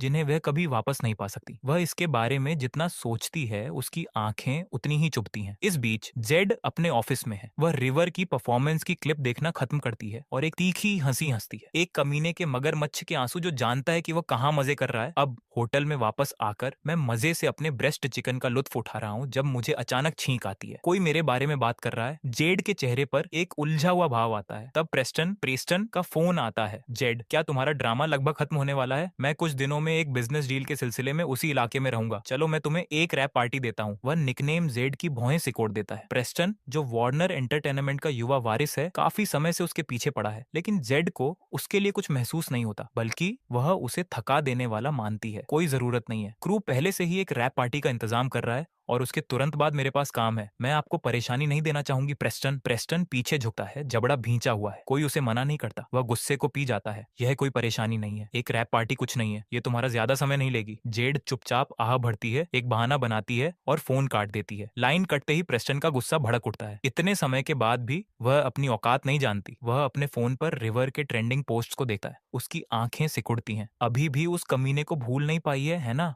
मैं उसे संभाल लूंगा। अगले दिन रिवर का नया गाना लायर न्यू रिलीज चार्ट पर टॉप 10 में जगह बना लेता है, जिसका श्रेय काफी हद तक लिली के म्यूजिक रिव्यू को जाता है। हे एवरीवन, मैं हूँ लिली और लिली टॉक्स म्यूजिक में आपका स्वागत है। आज हम लायर का विश्लेषण कर रहे हैं। लिली कैमरे पर बहुत आकर्षक है। उसकी प्रेजेंस स्क्रीन को भर देती है। उसका हर हिस्सा सहज है। वह अच्छी तरह जानती है कि उसकी ऑडियंस क्या चाहती है। यह गाना बिल्कुल वही करता है जो इसका टाइटल वादा करता है। हर एक लाइन एक झूठ है। इसके बोल लगातार जोर देते हैं। मैं झूठ नहीं बोल रहा हूँ, लेकिन ध्यान से सुनो और तुम्हें हर नोट से बहता हुआ इमोशन सुनाई देगा। यह गाना परत दर परत बनता है। लायर कंपोजर का गर्व का आखिरी काम है। लिली का रिव्यू लगभग 8 मिनट तक चलता है और वह लायर को बहुत गहराई और देखभाल के साथ समझाती है। ये साफ है कि वह गाने को बहुत ऊंचे दर्जे पर रखती है, लेकिन अपने स्टाइल के मुताबिक वह कभी भी रिवर का नाम नहीं लेती। वीडियो ड्रॉप होता है और ज्यादा समय नहीं लगता कि ये टॉप ट्रेंडिंग लिस्ट में पहुंच जाता है। कमेंट सेक्शन भड़क उठा है। लिली, क्या तुम्हारी स्टॉकिंग्स मेरे लिए एक कप चाय बना सकती है? वह कमीना अभी भी कंपटीशन में क्यों है? म्यूजिक सच में बहुत अच्छा है। यकीन करना मुश्किल है कि ये उस कमीने रिवर का है। सोमवार जल्दी आता है। हेवेंस वॉइस का राउंड 4 अब रिकॉर्ड हो रहा है और ऑडियंस एक एक करके आ रही है, अपनी सीटें भर रही है। इस राउंड की थीम पतझड़ ऑटम है और हर कोई उम्मीद से भरा हुआ है। वेटिंग रूम में सिर्फ 8 कंटेस्टेंट्स बचे हैं। आज रात एक और घर जा रहा है। ब्रैंडन इस राउंड में हमेशा से थोड़ा लेट आता है और मेरे सामने वाली सीट लेता है। रूबी सबसे आखिरी में आने वाली है। वह मेरे बगल की खाली सीट देखती है और बिना किसी दूसरे विचार के उस पर बैठ जाती है। मुझे एक छोटी सी मुस्कान देती है। मैं वापस सिर हिलाता हूँ। रूबी का आउटफिट आज काफी हल्का है। हील्स पहनी हुई है। वह लगभग 6 फीट लंबी है और उन लंबे पैरों को इग्नोर करना असंभव है। इतने करीब बैठे हुए मुझे उसके परफ्यूम की हल्की खुशबू आती है, सॉफ्ट और क्लीन। उसके खूबसूरत चेहरे पर एक सहज मुस्कान है और जब रूबी बैठती है तो तो वे साफ पैर फिर से वहीं होते हैं। मेरी आंखें खुद को रोकने से पहले ही भटक जाती हैं। रिवर, मैं आज रात तुम्हारे नए गाने का सच में इंतजार कर रही हूँ, रूबी कहती है। वह सच में मेरे उन 3 गानों से प्रभावित है। मैं अपनी पलकें झपका रिक्वेस्ट, थोड़ा हैरान हूँ। ये पहली बार है जब किसी कंटेस्टेंट ने मुझसे सच में बात की है। मैं जल्दी से खुद को संभालता हूँ। थैंक यू रूबी, मैं आज रात तुम्हारी परफॉर्मेंस का भी इंतजार कर रहा हूँ। मार्कस एक तरफ बैठते हैं, चेहरा गंभीर है। मैं अपनी आवाज थोड़ी बढ़ाता हूँ।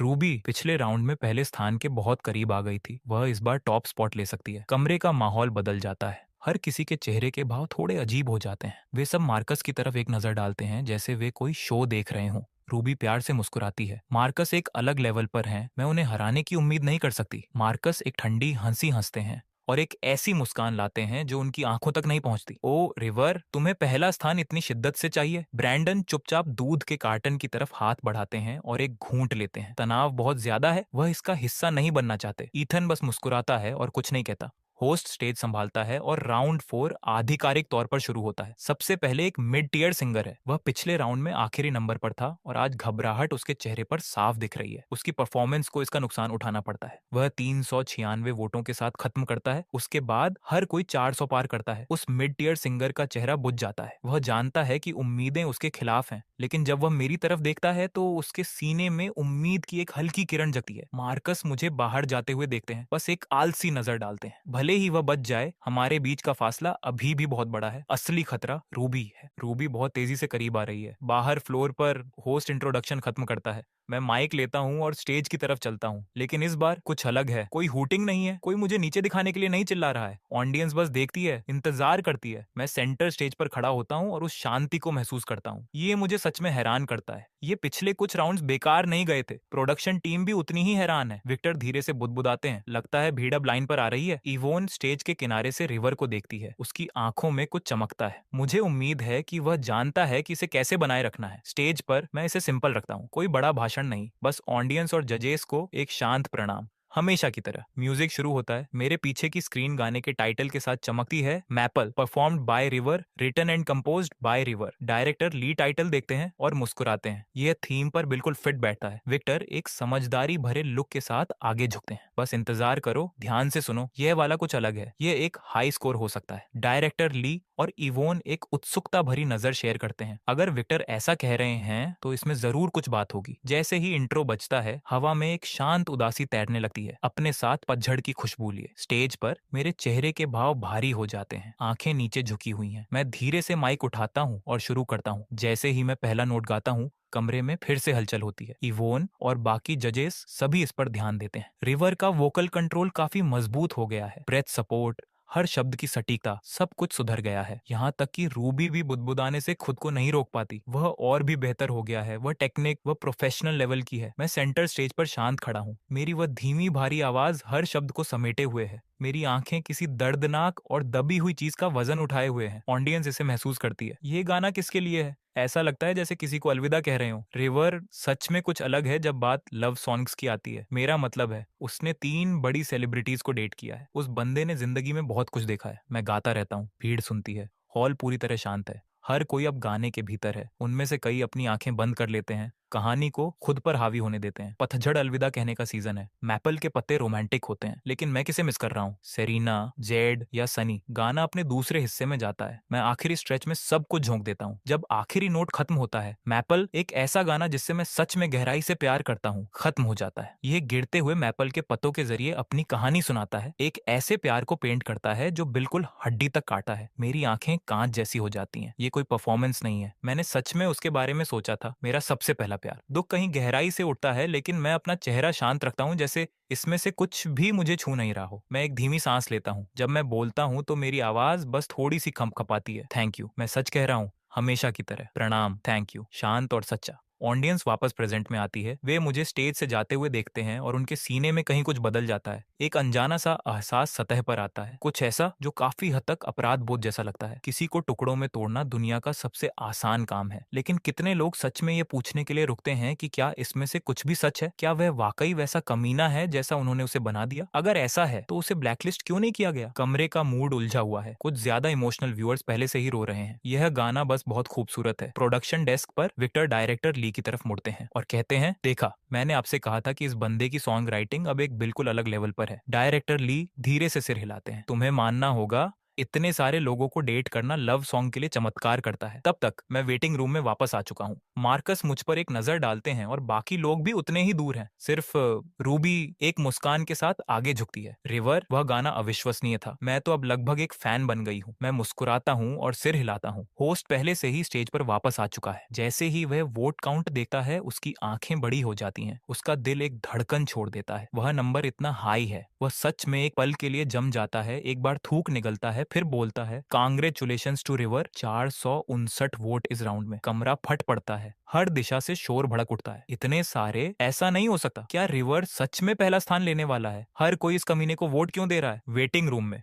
बाकी कंटेस्टेंट्स दंग है। मिड टीयर सिंगर की उम्मीद की आखिरी किरण बुझ जाती है। रूबी की आंखें बड़ी हो जाती हैं। उसके होंठ थोड़े खुल जाते हैं। एक पल के बाद वह एक सच्ची मुस्कान में बदल जाती है और बोलती है, कांग्रेचुलेशंस रिवर। मैं वापस मुस्कुराता हूँ। बस किस्मत अच्छी थी। लेकिन ईमानदारी से मैं अंदर ही अंदर रोमांचित हूँ। चीजें मेरी प्लानिंग से बेहतर चल रही हैं। पासा धीरे धीरे पलट रहा है। बाकी कंटेस्टेंट्स ईर्ष्या और चिढ़ के मिक्स के साथ देखते हैं। मार्कस खुले तौर पर नाखुश दिखते हैं। रूबी पहले से ही उनके रडार पर थी। अब मेरे बारे में भी चिंता करनी होगी। अगर मैं सच में उनसे आगे निकल गया तो बेइज्जती बहुत बड़ी होगी। जैसे जैसे बचे हुए कंटेस्टेंट्स अपनी बारी लेते हैं, इस राउंड की रिकॉर्डिंग धीरे धीरे खत्म होने की ओर बढ़ती है। ब्रैंडन एक ऑटम फेयरवेल रैप डिलीवर करते हैं और 441 वोट लाते हैं। रूबी एक स्लो बैलाड परफॉर्म करती है। स्टेज पर लंबी और सहज, उसकी आवाज सुस्त और आकर्षक है। वे लंबे पैर हर आंख को खींचते हैं जैसे वह मूव करती है। ये एक पूरा एक्सपीरियंस है। साउंड और साइट एक साथ। वह 453 वोट लेती है।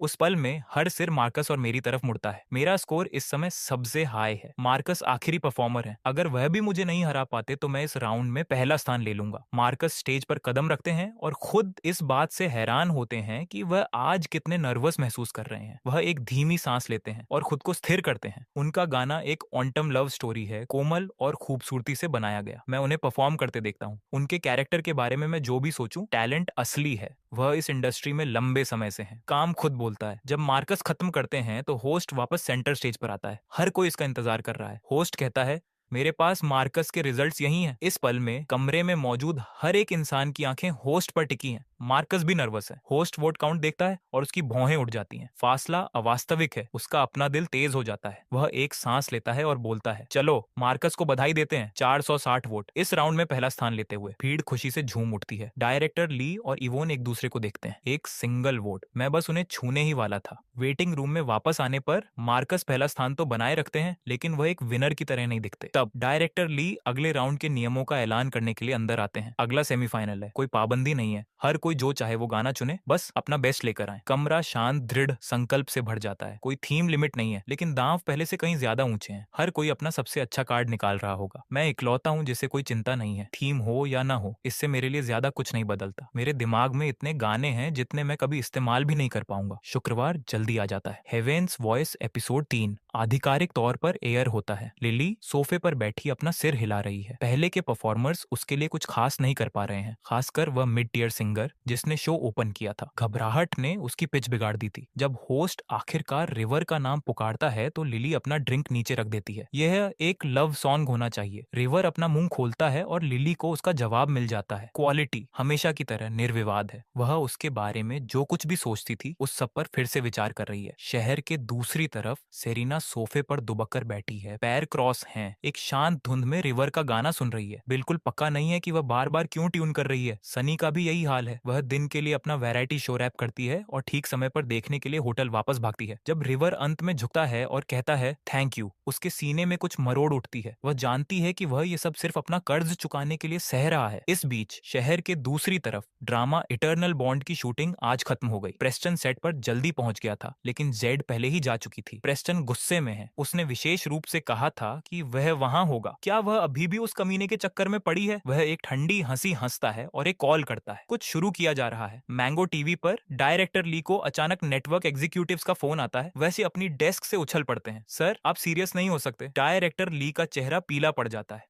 रिवर ने भले ही एक लैंडमाइन पर कदम रख दिया हो, लेकिन उसे ब्लैकलिस्ट नहीं किया गया है। अगर हम उसे अभी बाहर करते हैं तो शो की रेटिंग्स को बड़ा झटका लगेगा, लेकिन दूसरी तरफ से आवाज सख्त है। बहुत हुआ, वार्नर एंटरटेनमेंट ने अपनी स्थिति साफ कर दी है, हम कुछ नहीं कर सकते। कॉल खत्म होती है। डायरेक्टर ली अपना फोन डेस्क पर उल्टा पटक देते हैं। उनका चेहरा भारी और उलझा हुआ है। शो इस समय अपने पीक पर है। रिवर को छोड़ने से उनका कम से कम आधा मोमेंटम खत्म हो जाएगा। वार्नर का कॉल डायरेक्टर ली पहले ही अंदाजा लगा सकते हैं क्यों। असली समस्या अब ये है कि रिवर को जाने के लिए कैसे कहा जाए। होटल में वापस आकर मैं हिसाब लगा रहा हूँ। 4 राउंड रिकॉर्ड हुए, 10 मिलियन कमाए। एक बार पूरा शो रैप हो जाए तो कर्ज लगभग साफ हो जाना चाहिए। 3 गानों की रॉयल्टी जुड़कर 2 लाख हो जाती है। मैं इसे अपने पास रखता हूँ। वक्त के साथ और रॉयल्टी आनी चाहिए। तब मेरा फोन बजता है। ये डायरेक्टर ली हैं जो मुझे आने के लिए कह रहे हैं। होटल स्टेशन के बिल्कुल बगल में है। मैं वहां जल्दी पहुंच जाता हूँ। मैं डायरेक्टर ली के ऑफिस का दरवाजा खटखटाता हूँ और अंदर जाता हूँ। डायरेक्टर ली, क्या इतनी अर्जेंट बात है? मैं मुस्कुराते हुए कहता हूँ, पहले से ही सोच रहा हूँ। क्या ये मेरी हालिया परफॉर्मेंसेस के बारे में हो सकता है? क्या नेटवर्क मुझ में इन्वेस्ट करने का प्लान बना रहा है? यह नजारा साफ तौर पर डायरेक्टर ली को हैरान करता है। यह बंदा पहले यहाँ ऐसे आता था जैसे जगह का मालिक हो। अब उसे देखो, विनम्र, पोलाइट। रिवर, अच्छा हुआ तुम आ गए, बैठो। डायरेक्टर ली एक मुस्कान संभालते हैं। मैं उनके सामने वाली सीट लेता हूँ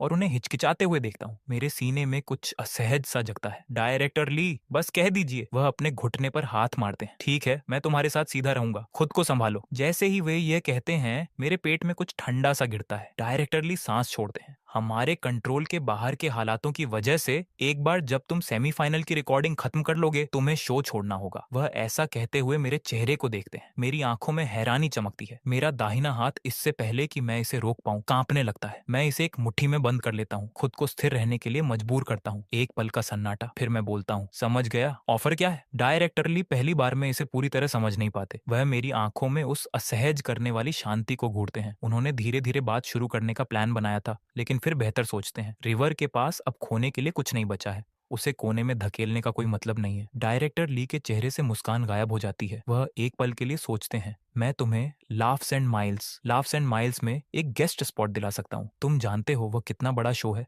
और इवोन वहाँ प्रोड्यूसर है। मैं पक्का कर सकता हूँ कि वो तुम्हें extra screen time they. Laughs and miles penguin media पर एक ट्रैवल वैरायटी शो है। भारी व्यूअरशिप, तगड़ी गेस्ट लाइनअप और आधी इंडस्ट्री इस पर आने के लिए मर रही है। बुरा सौदा नहीं है, लेकिन मैं इस पर तुरंत नहीं उछलता। मैं अपना समय लेता हूँ। 2 एपिसोड। डायरेक्टर ली, हम दोनों एडल्ट्स हैं, चलो इसे साफ रखते हैं। Laughs and miles per 2 guest spots और मैं खुद पीछे हट जाऊंगा। डायरेक्टर ली अपनी भौहें सिकोड़ते हैं, लेकिन मेरे चेहरे का एक लुक उन्हें बता देता है कि मेरा यही मतलब है। वह इस पर सोचते हैं, ठीक है, बस जब जाओ तो इसे साफ दिखाना। समझ गया, मैं तैयार हो जाऊंगा। मैं लगभग दरवाजे पर हूँ जब मैं वापस मुड़ता हूँ। डायरेक्टर ली, असल में वे हालात क्या हैं जो हमारे कंट्रोल से बाहर हैं? मुझे यह जानने की जरूरत है कि मेरे खिलाफ कौन काम कर रहा है। डायरेक्टर ली मुझे एक लंबा स्थिर लुक देते हैं। वह हिचकिचाते हैं, बच्चे, तुम्हारे पास अभी टेबल पर बैठने की सीट भी नहीं है। अगर तुम जवाब जान भी जाओ तो तुम उसका क्या करोगे? ज्यादा सोचना बंद करो, काम करते रहो। मैं अपनी भौहें सिकोड़ता हूँ, फिर धीरे से सिर हिलाता हूँ। शब्द चुभते हैं, लेकिन वह गलत नहीं है। डायरेक्टर ली मुझे जाते हुए देखते हैं और चुपचाप अपना सिर हिलाते हैं। यह बंदा पहले से ज्यादा शार्प है, आगे चलकर सच में कुछ लहरें पैदा कर सकता है। होटल में वापस आकर मैं बिस्तर पर लेट जाता हूँ और सब कुछ फिर से सोचता हूँ। हेवेंस वॉइस का एक और एपिसोड, फिर लाफ्स एंड माइल्स के 2 एपिसोड, उसके बाद कुछ नहीं। और यह अभी भी कर्ज साफ करने के लिए काफी नहीं है। कोई फर्क नहीं पड़ता कि आप कितनी अच्छी प्लानिंग करते हैं, सूट्स बिजनेसमैन हमेशा आपको पीसने का कोई ना कोई रास्ता ढूंढ ही लेते हैं। वैसे भी मैं खुद से यही कहता हूँ, अभी मेरे पास कोई लीवरेज ताकत नहीं है, पलटकर लड़ने की कोई पावर नहीं है। पहले कुछ ब्रेस्ट चिकन ऑर्डर करना और नर्व्स को शांत करना बेहतर है। जैसे ही वह ख्याल मेरे दिमाग से गुजरता है, मेरा मूड बदल जाता है। खाने के बाद मैं अपने विचारों के साथ बैठता हूँ। सबसे इमीडिएट ऑप्शन एक नोवेल लिखना। इस दुनिया में कॉपीराइट को गंभीरता से लिया जाता है। पायरेसी लगभग न के बराबर है, जिसका मतलब है कि ऑथर्स को सच में अच्छा पे किया जाता है। खैर, मैं हिचकिचाता नहीं हूँ।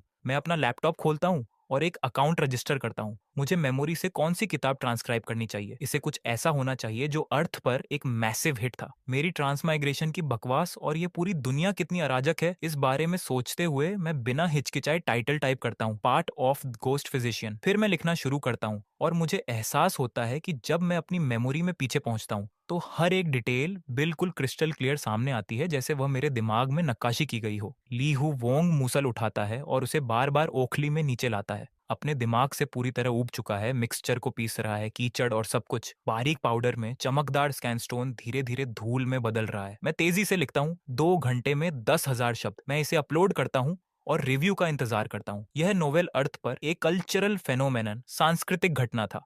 सवाल ये है कि क्या ये यहाँ भी लैंड करता है या नहीं। इस बीच सेरेना की तरफ वह अलग अलग कंपोजर्स द्वारा भेजे गए गानों को देख रही है और उनमें से कोई भी सही नहीं लग रहा है। उसकी मैनेजर रॉक्सेन इस झटके को कम करने की कोशिश करती है। सेरेना, स्ट्रेस मत लो, मैं और लोगों से संपर्क करूंगी। अगर कुछ काम नहीं करता तो हम सिंगल को पीछे धकेल देंगे और एल्बम के साथ सब कुछ एक सरप्राइज की तरह ड्रॉप करेंगे। सेरेना अपना सिर हिलाती है। नहीं, सिंगल बाहर जाएगा, मैंने अपने फैंस से वादा किया था। रॉक्सेन आह भरती है और सिर हिलाती है। ठीक है, मैं ढूंढती रहूंगी और प्लीज खुद को जमीन में मत मिलाओ। लाफ्स एंड माइल्स के लिए एक बुकिंग है, ये काफी समय से शेड्यूल पर है। शो पर जाओ, थोड़ा मजे करो, थोड़ा डिकम्प्रेस करो। सेरेना हाल ही में खुद को बहुत खतरनाक तरीके से पुश कर रही है। ऐसा लगता है जैसे वह किसी चीज से भाग रही है और रॉक्सेन को जिस चीज का सबसे ज्यादा डर है वह ये है कि वह चीज रिवर है। सोमवार आता है और हेवेंस वॉइस अपने 5वें राउंड की रिकॉर्डिंग शुरू करता है। ऑडियंस धीरे धीरे अंदर आती है। वेटिंग रूम में ग्रुप छोटा होता जा रहा है। 7 कंटेस्टेंट्स बचे हैं। मैं अपनी सामान्य जगह पर बैठता हूँ, हाथ में दूध है, स्नैक्स खा रहा हूँ। रूबी दरवाजे से कदम रखती है, हमेशा की तरह शानदार लग रही है। वे स्मूथ लंबे पैर अभी भी सिर घुमा रहे हैं।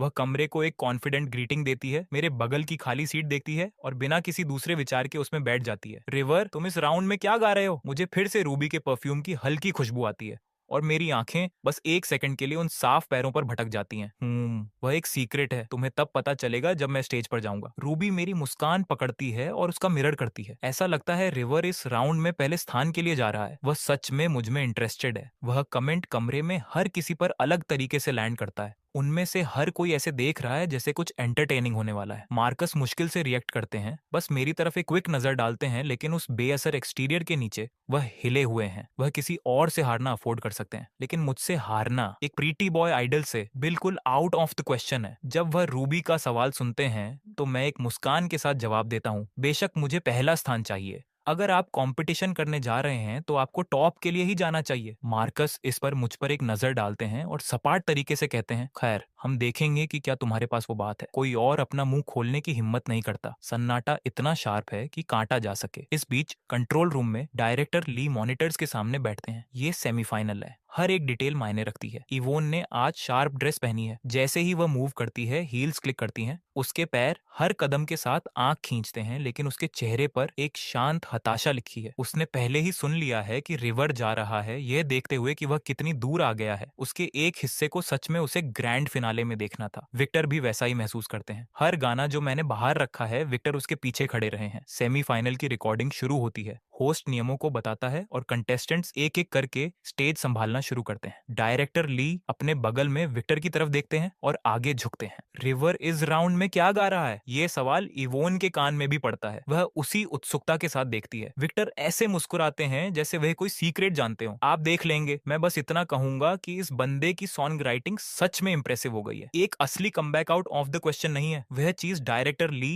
और इवोन दोनों का अटेंशन खींच लेती है। सेमीफाइनल में कोई थीम पाबंदी नहीं है और हर कंटेस्टेंट अपना बेस्ट लाता है। अभी तक का सबसे लो स्कोर 415 है, सबसे हाई 448। कंपटीशन बेहद टाइट है। जैसे जैसे राउंड्स आगे बढ़ते हैं, कंपटीशन अपने दूसरे हिस्से में जाता है। जब वेस्ले और ब्रैंडन स्टेज संभालते हैं तो कमरे की एनर्जी पीक पर पहुंच जाती है। वेस्ले 450 वोट लाते हैं, ब्रैंडन को 453 मिलते हैं। भीड़ पूरी तरह से अलाइव है। अब फिर रूबी की बारी आती है। उसका गाना धीमा और बिना किसी जल्दबाजी का है। वह स्टेज पर खड़ी होती है, हाथ में माइक है, उसका शरीर रिदम के साथ धीरे धीरे झूम रहा है। एक पल में कमरे की वाइल्ड एनर्जी किसी सॉफ्ट और वेटलेस चीज में बदल जाती है। उसकी आवाज एक ही समय में आलसी और आकर्षक है और बेचैन भीड़ धीरे धीरे शांत हो जाती है। रूबी 461 वोटों के साथ खत्म करती है। वह नंबर लैंड करता है और हर कंटेस्टेंट शांत हो जाता है। आंखें मेरी और मार्कस की तरफ भटकती हैं। वह स्कोर पिछले राउंड के सबसे हाई स्कोर को हरा देता है। मार्कस भी इसे महसूस करते हैं। तनाव का अंदर आना, रूबी से हारना वह हजम कर सकते थे, लेकिन मुझसे हारना बिल्कुल नहीं। भीड़ उम्मीद से फुसफुसा रही है। मैं पहले से ही विंग्स में इंतजार कर रहा हूँ। जब होस्ट मेरा नाम पुकारता है तो मैं माइक उठाता हूँ और बाहर चलता हूँ। कमरा शांत हो जाता है। कोई हूटिंग नहीं, कोई दुश्मनी नहीं, बस मुझ पर आंखें हैं, इंतजार कर रही हैं। मैं एक छोटा सा प्रणाम करता हूँ। म्यूजिक शुरू होता है। मेरे पीछे की स्क्रीन टाइटल दिखाती है, डस्क,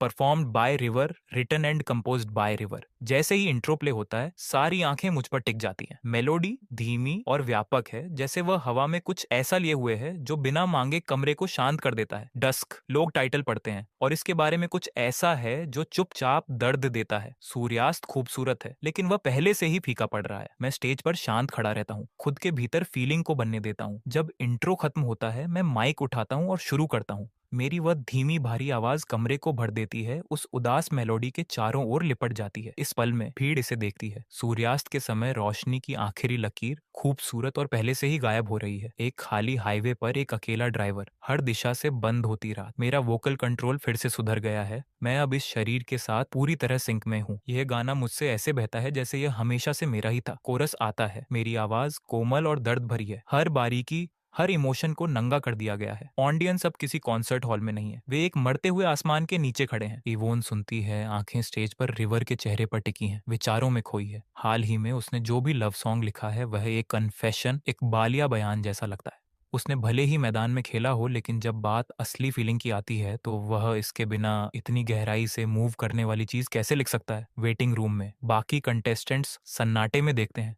उनके चेहरे के भाव पढ़े नहीं जा सकते। वे सभी प्रोफेशनल्स हैं, वे अच्छी तरह जानते हैं कि वे क्या सुन रहे हैं। और धीरे धीरे हर जोड़ी आंख चुपचाप मार्कस की तरफ खिसकती है, जिनका चेहरा ठंडा पड़ चुका है। मार्कस थोड़े से ज्यादा हिले हुए हैं। यह बंदा इतना कैसे सुधर गया? उसकी टेक्निक पहले से ही पीक लेवल पर है। गाना खत्म होता है, मैं स्टेज पर चुपचाप झुकता हूँ। हॉल पूरी तरह शांत है, ऑडियंस अभी तक वापस नहीं आई है। फिर एक लंबे ठहराव के बाद वे आते हैं और तालियां एक लहर की तरह फूट पड़ती हैं। डस्क बिल्कुल खूबसूरत है। आप सच में प्यार करने और उसे खोने के बिना ऐसा कुछ नहीं लिख सकते। विक्टर भीड़ को साफ तौर पर मूव होते देखते हैं। इस रिएक्शन को देखो, उसका वोट काउंट हाई होने वाला है। मैं इसे महसूस कर सकता हूँ। डायरेक्टर ली सहमत हैं। सेमीफाइनल और यह शो में मेरी फाइनल परफॉर्मेंस है। क्या मैं सच में पहला स्थान ले सकता हूँ? अगर मैं लेता हूँ तो ये इस समय शो के लिए एक मैसिव मोमेंट है। वोटिंग बंद हो चुकी है। होस्ट एक मुस्कान के साथ आगे बढ़ता है। चलो देखते हैं कि रिवर ने इस राउंड में कितने वोट कमाए। कमरे में हर एक आंख उस पर लॉक हो जाती है, यहाँ तक कि मार्कस भी एक तरफ इंतजार करते हुए कड़ा घूरते हैं, चुपचाप प्रार्थना कर रहे हैं, प्लीज ज्यादा हाई मत होना। होस्ट मेरा नंबर देखता है और उसकी सांस अटक जाती है। वह शॉक और एक्साइटमेंट की लहर को रोकता है और उसकी आवाज बस थोड़ी सी अस्थिर आती है। कांग्रेचुलेशंस टू रिवर, 469 वोट इस राउंड में। सन्नाटा बिखर जाता है, भीड़ भड़क उठती है, तालियां में एक ऐसी लहर की तरह आती हैं जो रुकने का नाम नहीं लेती। उस कमरे में हर एक इंसान ने उस गाने के दौरान कुछ महसूस किया। वे मेरे लिए चीयर कर रहे हैं और सेलिब्रेट कर रहे हैं कि उनके अंदर कुछ छुआ गया था। वेटिंग रूम में बाकी कंटेस्टेंट्स दंग हैं। रूबी को एक फीलिंग थी कि ऐसा हो सकता है, लेकिन उसने भी इतने हाई नंबर की उम्मीद नहीं की थी। हर कोई मेरी दिशा में घूरता है। रूबी एक मुस्कान में बदल जाती है। Congratulations river. मैं वापस मुस्कुराता हूँ और सिर हिलाता हूँ। ईमानदारी से इतने सारे वोटों के साथ बाहर आना मुझे भी हैरान करता है। जहां तक बात है कि क्या मैं पहला स्थान ले सकता हूँ,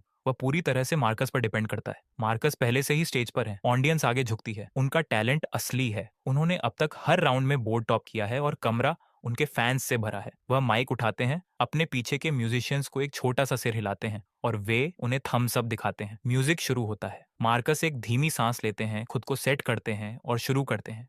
वह एक लव सॉन्ग लाए हैं, उनका सबसे मजबूत जॉनर। यह सच में खूबसूरत है और वह इसे दोष रहित परफॉर्म करते हैं। जब मार्कस खत्म करते हैं तो वह राहत की एक लंबी सांस छोड़ते हैं। परफॉर्मेंस हो गई। तनाव कम होता है, लेकिन सिर्फ थोड़ा सा। जैसे ही वह ऑडियंस को वोट करते देखते हैं, जो चिंता वह अभी कम करने लगे थे वह वापस ऊपर चढ़ जाती है। बाकी कंटेस्टेंट्स स्क्रीन से चिपके हुए हैं, होस्ट के रिजल्ट अनाउंस करने का इंतजार कर रहे हैं। चूंकि ये सेमीफाइनल है, वोट्स रिवील होने के बाद हर कंटेस्टेंट को बोलने के लिए बुलाया जाएगा। ऑडियंस अभी भी वोट कर रही है, हर कोई सन्नाटे में इंतजार करता है। विक्टर धीरे से बोलते हैं, क्या आपको लगता है मार्कस इस राउंड को ले जाते हैं? इवोन एक पल के लिए शांत है, वह अपना सिर हिलाती है। यह मुश्किल होने वाला है। रिवर का नंबर इस राउंड में बस बहुत ज्यादा हाई है। डायरेक्टर ली सिर हिलाते हैं। पहले स्थान पर बने रहना वह इस समय बहुत कठिन काम है। वोटिंग बंद होती है, होस्ट असर के लिए रुकता है। तो मार्कस ने कितने वोट कमाए? इस पल में कमरे में मौजूद हर एक इंसान होस्ट को घूर रहा है। मार्कस एक तरफ खड़े हैं, उनका दिल हथौड़े मार रहा है। होस्ट फाइनल नंबर पढ़ता है, एक पल के लिए शांत हो जाता है, फिर बोलता है, चलो मार्कस को बधाई देते हैं। 459 वोट इस राउंड में। हर कोई दंग है। मार्कस सबसे ज्यादा, ये कैसे संभव है? वह ये मानने से इनकार करते हैं कि उन्होंने 460 भी पार नहीं किया। ठीक है, उन्होंने मुझे नहीं हराया, लेकिन इस राउंड में उन्होंने रूबी को भी नहीं हराया। मार्कस को लगता है कि दुनिया घूम गई है। उनके पैर लगभग उनके नीचे से जवाब दे जाते हैं। वह खुद को संभालने से पहले लड़खड़ाते हैं।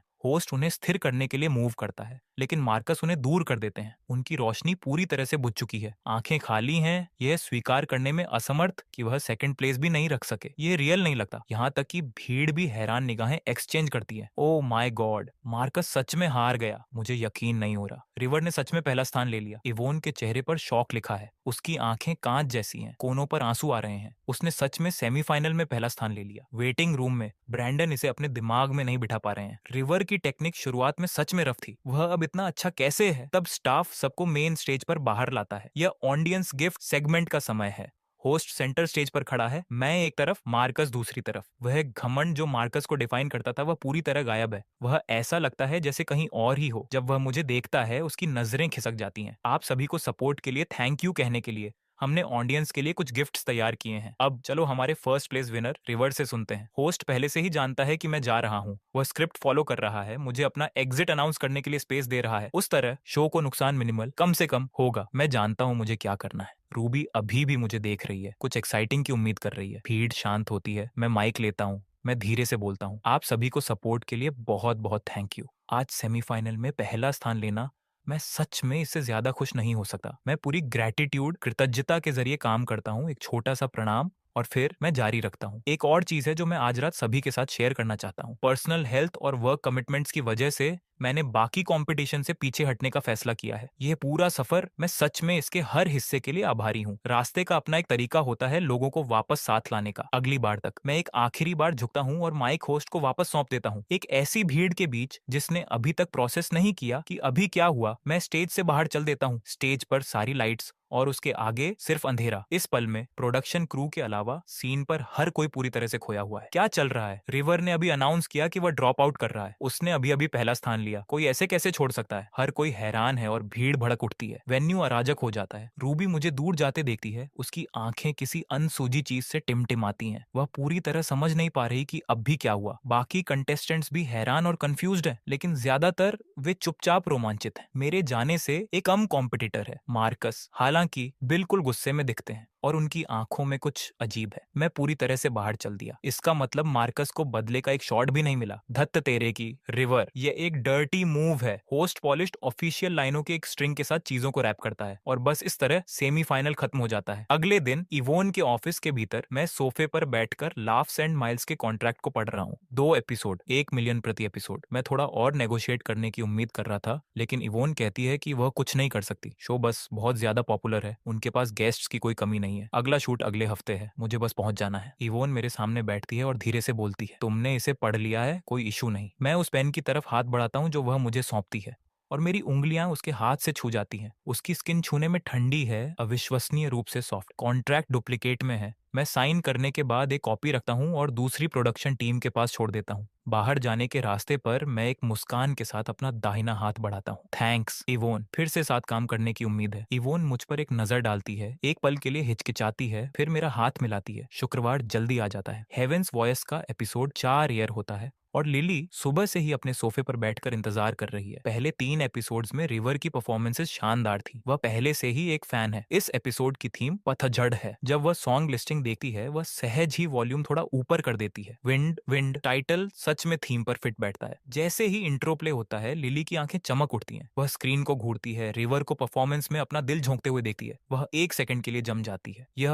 अविश्वसनीय है। उसकी आंखें और ज्यादा चमकदार होती जाती हैं। लाइव कमेंट्स बिल्कुल पागल हो रहे हैं। एक और ओरिजिनल, ये अमेजिंग है। रिवर ने ये किसके लिए लिखा? बहुत जेलस हूँ। मेरा दिल उसके लिए दुखता है। शहर के दूसरी तरफ सेरीना ने अभी अभी उसका वीडियो देखना खत्म किया है। उसने कभी उम्मीद नहीं की थी कि रिवर एक सॉन्ग राइटर के रूप में इतना टैलेंटेड होगा। उसके नए एल्बम के पास अभी भी सही ट्रैक्स नहीं है। एक ख्याल अचानक उसके दिमाग में चमकता है, क्या उसे रिवर से संपर्क करना चाहिए? लेकिन फिर उसे धोखा याद आता है, वह और जेड, और वह उस आइडिया को तुरंत बंद कर देती है। ये सारे लव सॉन्ग्स लिखना फेक सच्चाई और कुछ नहीं। इस बीच शहर में कहीं एक लग्जरी अपार्टमेंट में सनी चुपके से हेवेंस वॉइस देख रही है। रिवर को इतने मैसिव वोट्स खींचते देखना उसके अंदर एक्साइटमेंट की एक लहर भेजता है। बस एक और बाधा, अगर रिवर मार्कस को हरा देता है तो वह क्राउन ले लेता है। बस इसके बारे में सोचना ही उसकी मुट्ठियों को नर्व्स से भींच देता है। ठीक उसी पल वार्नर एंटरटेनमेंट में प्रेस्टन के विला के भीतर एक सिल्क नाइट गाउन में एक मिड टीयर एक्ट्रेस उसके पीछे खड़ी है। धीरे से उसकी कनपटियों की मालिश कर रही है। प्रेस्टन उसकी तरफ पीछे झुकता है, एक हाथ से ट्रेंडिंग लिस्ट स्क्रॉल कर रहा है। उसके मुंह के कोने पर एक मुस्कान आ जाती है। एक कमबैक, सपने देखते रहो। वह जानता है कि रिवर पहले ही ड्रॉप आउट कर चुका है क्योंकि उसने खुद इसका इंतजाम किया था। इसके बारे में अब सोचते हुए वह खुद से काफी खुश महसूस करता है। वह अपना सिर थोड़ा पीछे झुकाता है, उसका चेहरा देखता है। उसके बारे में कुछ ऐसा है जो उसे जेड की याद दिलाता है और उसे अपनी बाहों में खींच लेता है। रविवार शाम, मैं लाफ्स एंड माइल्स की शूटिंग शुरू करने के लिए ग्वांगचांग के लिए उड़ान भरता हूँ। होटल लॉबी में मैं इवोन से टकराता हूँ। वह मुझे ये अजीब सा लुक दे रही है और ईमानदारी से ये मुझे परेशान करने लगा है। मैं आखिरकार बोल पड़ता हूँ, इवोन तुम मुझे ऐसे क्यों देख रही हो? वह अपनी आंखें घुमाती है, रुकती है, फिर इसे मुझ पर वापस घुमा देती है। क्या तुम जानते हो इस एपिसोड में और कौन ड्रॉप इन गेस्ट है? मैं अपना सिर हिलाता हूँ। मैं इस तरह की चीज पर कभी ध्यान नहीं देता। मैं बस मुस्कुराता हूँ और कहता हूँ, मैं यहाँ फिल्म करने और पैसे पाने आया हूँ। यह चिंता करने की कोई जरूरत नहीं है कि शो पर और कौन है। इवोन मुझे एक लंबा लोडेड लुक देती है। ठीक है, तुम कल जान जाओगे। अपने कमरे में वापस आकर मैं सोचना बंद नहीं कर पा रहा हूँ, वे मुझे फिर से तो नहीं काट रहे है ना? मैं जल्दी से फ्रेश होता हूँ, अपना लैपटॉप खोलता हूँ और वापस लिखने में लग जाता हूँ। नोवेल अब 8000 सेव्स तक पहुंच गया है और नंबर्स अभी भी चढ़ रहे हैं। अगली सुबह लाफ्स एंड माइल्स के लिए शूटिंग आधिकारिक तौर पर शुरू हो जाती है। हर कोई होटल के एंट्रेंस पर इकट्ठा होता है। 6 रेगुलर कास्ट मेंबर्स पहले पहुंचते हैं, फिर डायरेक्टर मुझे इंट्रोड्यूस करता है और बाकी कास्ट पूरी तरह से हैरान दिखती है। क्या ये बंदा हेवेंस वॉइस पर नहीं है? वह यहाँ क्या कर रहा है? कंफ्यूजन उनके चेहरों पर साफ लिखा है। मैं एक बड़ी मुस्कान के साथ आगे बढ़ता हूँ। हे एवरीवन, मैं हूँ रिवर। चार्ली सबसे पहले मुझे ग्रीट करता है और बाकी लोग पोलाइट हेलोज के साथ फॉलो करते हैं। मैं बिल्कुल दाईं तरफ अपनी जगह लेता हूँ। सेंटर में खड़ा है लांसी, देश के सबसे बड़े ए लिस्टर्स में से एक। उसकी पॉपुलैरिटी मेरे पीक के समय से भी ज्यादा है। तब तीसरा ड्रॉप इन गेस्ट आता है। एक ब्लैक टैलेंट वैन आकर रुकती है, दरवाजा खुलता है और सेरीना बाहर कदम रखती है। हर कोई जम जाता है, फिर इन अजीब एक्सप्रेशंस के साथ मेरी तरफ देखने के लिए मुड़ता है। मैं भी उतना ही हैरान हूँ। Serena final drop in guest है। कोई आश्चर्य नहीं कि इवोन कल अजीब एक्ट कर रही थी। पेंगुइन मीडिया और मैंगो टीवी वही पुराना खेल खेल रहे हैं, व्यूज के लिए कुछ भी करने को तैयार। मैं अपना एक्सप्रेशन न्यूट्रल रखता हूँ और बाकी सबके साथ तालियां बजाता हूँ। सेरीना मुझे देखती है और थोड़ा सा चौंकती है। रिवर के साथ उसका रिलेशनशिप कोई सीक्रेट नहीं है। हर कोई उत्सुक है कि सेरीना इसके लिए कैसे मान गई, लेकिन उसके चेहरे पर शॉक और उसके पीछे उसकी मैनेजर की हैरानी को देखकर यह साफ है कि दोनों में से कोई नहीं जानता था। सेरीना खुद को संभालती है और वॉक करके आती है। मैं बिल्कुल दाईं तरफ हूँ। उसे लांस के बगल में रखा गया है, सेंटर पोजीशन। इस पल में उसे और मुझे ऐसा लगता है जैसे हम दो पूरी तरह से अलग दुनियाओं से अलग हैं। लांस और सेरीना अगल बगल, हालांकि हैंडसम लड़का, शानदार लड़की। वे एक परफेक्ट गोल्डन पेयर की तरह दिखते हैं। इस एपिसोड में पूरे करने के लिए 3 चैलेंजेस हैं। 9 लोग 3 टीमों में बंट जाते हैं। हर एक टास्क के लिए जिम्मेदार है। डायरेक्टर सबसे लॉट से पर्ची ड्रा करवाता है। मैं एक 6 ड्रा करता हूँ। मैं चारों ओर नजर डालता हूँ, किसी और के पास 6 नहीं है। लांस अपना चेक करता है, 1 3। सेरीना के पास 1 6 है। उसका चेहरा बस थोड़ा सा गिर जाता है। अंत में सेरीना, चार्ली और मैं एक ही टीम में है। लांस की आंखें जेलसी, ईर्ष्या से चमकती हैं। बाकी लोग नजरें एक्सचेंज करते हैं। ये दोनों सच में एक दूसरे से बच नहीं सकते, है ना? हमारी टीम का टास्क एक डबल डेकर बस पर परफॉर्म करना है। प्रोडक्शन क्रू ने टॉप डेक पर स्पीकर्स और इंस्ट्रूमेंट्स के साथ एक डबल डेकर सेट की है। हम वहां पैसे कमाने के लिए परफॉर्म कर रहे होंगे। चार्ली सबसे पहले ऊपर जाता है, फिर सेरीना फॉलो करती है और मैं सबसे पीछे आता हूँ। उसका स्कर्ट सीढ़ियां चढ़ना थोड़ा अजीब बना देता है। मैं बिल्कुल बता सकता हूँ कि उसके दिमाग में क्या है, इसलिए मैं एक ब्लैंकेट लेता हूँ, उसे खोलता हूँ और उसे सौंप देता हूँ। ये पहली बार है जब हमने कुछ एक्सचेंज किया है। सेरीना इसे लेती है, थोड़ी सी हैरान, और बस कहती है थैंक्स। वह ब्लैंकेट को अपनी कमर के चारों ओर लपेटती है और ऊपर चढ़ती है, लेकिन स्टेप्स स्लिपरी, फिसलन भरे हैं और सेरीना सहज ही कुछ पकड़ने के लिए हाथ बढ़ाती है और मेरा हाथ पकड़ लेती है। अपना कदम ध्यान से रखना। मेरी आवाज सुनकर सेरीना एक पल के लिए सुध खो देती है। एक बार जब वह खुद को स्थिर कर लेती है, वह खुद से हाथ छोड़ देती है और ऊपरी डेक पर कदम रखती है। थैंक्स, बस एक और थैंक्स, एक ठंडे दूर के टोन के साथ कहा गया। मैं खुद को यह सोचते हुए पाता हूँ कि उसका हाथ मेरी आर्म पर कितना सॉफ्ट और ठंडा महसूस हुआ था, और एक ख्याल इससे पहले कि मैं इसे रोक पाऊं फिसल जाता है। इस तरह का हाथ गर्मियों में पकड़ने के लिए अमेजिंग महसूस होगा। ऊपर टॉप डेक पर चार्ली पहले से ही स्पीकर्स और इंस्ट्रूमेंट्स के साथ छेड़छाड़ कर रहा है। चार्ली के लीड करने के साथ बस पहले से तय की गई स्ट्रीट में रोल करती है। चार्ली सेंटर लेता है और मैं और सेरीना दोनों तरफ होते हैं। हम लगभग तुरंत एक भीड़ खींच लेते हैं। लोग मुझे और सेरीना को साथ देखकर साफ तौर पर शॉक में हैं, लेकिन चार्ली के पास एक नेचुरल होस्ट के सोशल स्किल्स हैं। वह अपने इंट्रोडक्शंस और जोक्स में लग जाता है और भीड़ जोर से हंस पड़ती है। ज्यादा से ज्यादा लोग देखने के लिए रुकते हैं। मैं आसमान की तरफ देखता हूँ। यह सब ऐसा लगता है जैसे किसी और लाइफ टाइम से हो। तब सेरीना 2 गाने परफॉर्म करती है और ईमानदारी से दीवा गा सकती है। इसे पुकारने का कोई और तरीका नहीं है। तब मेरी बारी आती है। सेरीना अभी भी सुनने से एक धुंध में है जब हल्की बारिश गिरना शुरू होती है। परफॉर्मेंस को छोटा करते हुए चार्ली गिनता है कि हमने क्या कमाया। 1000। लगता है हम आज खुद को ट्रीट दे सकते हैं। होटल में वापस आकर बाकी टीमें धीरे धीरे अंदर आती हैं। लांस नोटिस करता है कि सेरीना और मैं मुश्किल से बोले और अपने ऊपर राहत की एक शांत लहर महसूस करता है। डिनर से पहले एक और गेम है। हर कोई बेहतरीन समय बिताता है। एक अच्छे मील के बाद दोपहर हमारे कमाए पैसों को खर्च करने के लिए है। चार्ली और Serena pedestrian shopping strip checkout करने का फैसला करते हैं और मैं उसके साथ ठीक हूँ। प्रॉब्लम यह है कि प्रोडक्शन क्रू ने किसी व्हीकल का इंतजाम नहीं किया है, इसीलिए हर किसी को इलेक्ट्रिक स्कूटर्स राइड करने होंगे। बारिश के बाद की हवा ठंडी और फ्रेश है और चार्ली अपनी एक्साइटमेंट मुश्किल से रोक पा रहा है, लेकिन सेरीना अनिश्चित दिखती है। स्कूटर के बगल में खड़ी है और उसे कोई आइडिया नहीं है कि क्या करना है। मैं इनमें से एक भी राइड नहीं कर सकती, वह कहती है, थोड़ी सी एम्बेरस्ड, शर्मिंदा। चार्ली इसे हंसकर टाल देता है, कोई प्रॉब्लम नहीं, हम में से कोई तुम्हें राइड दे सकता है। रिवर प्रोबेबली इसे हैंडल कर सकता है, राइट? मैं सिर हिलाता हूँ और सेरीना की तरफ देखता हूँ। चूंकि मैं पहले से जानता हूँ कि वह राइड नहीं कर सकती, मैं पास का पिंक हेलमेट उठाता हूँ और उसे सौंप देता हूँ। अपनी आवाज को सहज रखता हूँ। तुम्हारी मर्जी, तुम किसकी राइड लेती हो? बाकी गेस्ट्स इसे पकड़ते हैं। लांस और उसके टीममेट्स बस बाहर निकलने ही वाले हैं, लेकिन ये उन्हें उनके ट्रैक्स पर रोक देता है। वह एक ओपनिंग सेंस करता है और सेरीना से पूछने के लिए आगे बढ़ता है कि क्या वह इसके बजाय बीच पर उनके ग्रुप को ज्वाइन करना चाहती है। डायरेक्टर की आंखें ये सब होते हुए देखकर चमक उठती हैं। वह कैमरा क्रू को सिग्नल देता है सेरीना पर एक क्लोजअप लेने के लिए। मैं और लांस। सेरीना किसे चुनने वाली है? वेंडी तीखी आंखों से सेरीना को देखती है। वह सेरीना के रिवर के आसपास होने से खुश नहीं है, लेकिन वह उसे लांस के करीब भी नहीं चाहती। वह जानती है कि लांस के साइड में कई लड़कियां हैं, ये बस अभी तक बाहर नहीं आया है। सेरीना वहां खड़ी हिचकिचा रही है। हवा उसके बालों से गुजरती है और वह शानदार दिखती है। वह अच्छी तरह जानती है कि लांस किसके पीछे है, लेकिन जब वह रिवर की तरफ देखती है, वह बस पूरी तरह से बेअसर दिखता है, जैसे उसे रत्ती भर परवाह नहीं कि वह किसके साथ जाती है। उस बारे में कुछ चुभता है तो वह मुझसे पूरी तरह उबड़ चुका है। तब वे सारे मीठे शब्द कुछ नहीं थे। ठीक है, तुम्हें परवाह नहीं है तो मैं तुम्हें ही चुनूंगी, सिर्फ तुम्हें चिढ़ाने के लिए। सेरीना लांस का इन्विटेशन टर्न डाउन कर देती है, पिंक हेलमेट पहनती है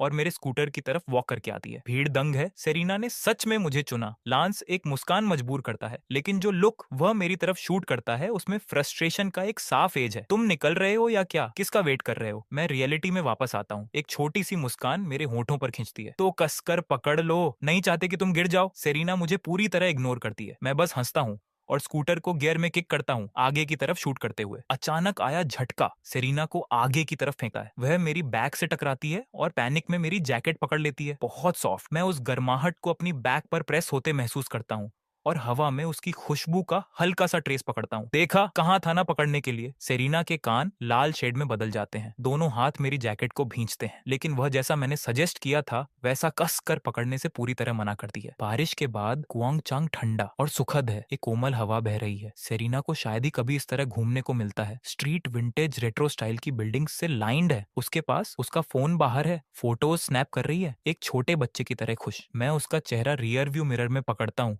फ्लॉलेस, स्टनिंग, और मेरे अंदर कुछ जगता है। वह सच में खूबसूरत है। मूल आत्मा क्या सोच रही थी उसे जाने देकर? तभी आगे की लाइट रेड हो जाती है। मैं जल्दी से ब्रेक लगाता हूँ और सेरीना पूरी तरह से ऑफ गार्ड पकड़ी गई मुझसे फिर टकराती है, अपना फोन लगभग ड्रॉप करते हुए। मैं अपनी बैक पर वही जानी पहचानी सॉफ्टनेस महसूस करता हूँ। मैं मुड़ता हूँ उसे खुद को यह लुक देते हुए पाने के लिए, आधा एनॉयड, चिढ़ा हुआ, आधा कुछ और। मैं अपना सबसे इनोसेंट चेहरा सामने रखता हूँ। Sorry, red light. वह बिना एक शब्द के पीछे शिफ्ट होती है, हमारे बीच कुछ डिस्टेंस रखती है और अपना फोन दूर रख देती है। लाइट ग्रीन होती है और मैं इसे गन तेज करता हूँ, बहुत ज्यादा पावर। मैं ब्रेक टैप करता हूँ और वह मुझसे फिर टकराती है। रिवर, क्या तुम ये जानबूझकर कर रहे हो? सेरीना के कान पिंक हो जाते हैं। वह सच में सस्पिशियस, शंकित है। बिल्कुल नहीं, मैंने बस काफी समय से राइड नहीं किया है। इन स्कूटर्स में बहुत ज्यादा किक है, बस और कसकर पकड़ लो। सेरीना बिल्कुल मना कर देती है, लेकिन हम मुश्किल से ही आगे बढ़ते हैं जब एक कार अचानक हमारे ठीक सामने से कट मारती है। मैं ब्रेक्स पर स्लैम करता हूँ। हम मुश्किल से बचते हैं। सेरीना पीली पड़ जाती है और इस बार वह अपनी आर्म्स मेरे चारों ओर लपेट लेती है और कसकर पकड़ लेती है। उसका दिल अभी भी रेस कर रहा है। हम तीनों पेडेस्ट्रियन शॉपिंग स्ट्रिप पर पहुंचते हैं और घूमना शुरू करते हैं। जहां भी आप देखें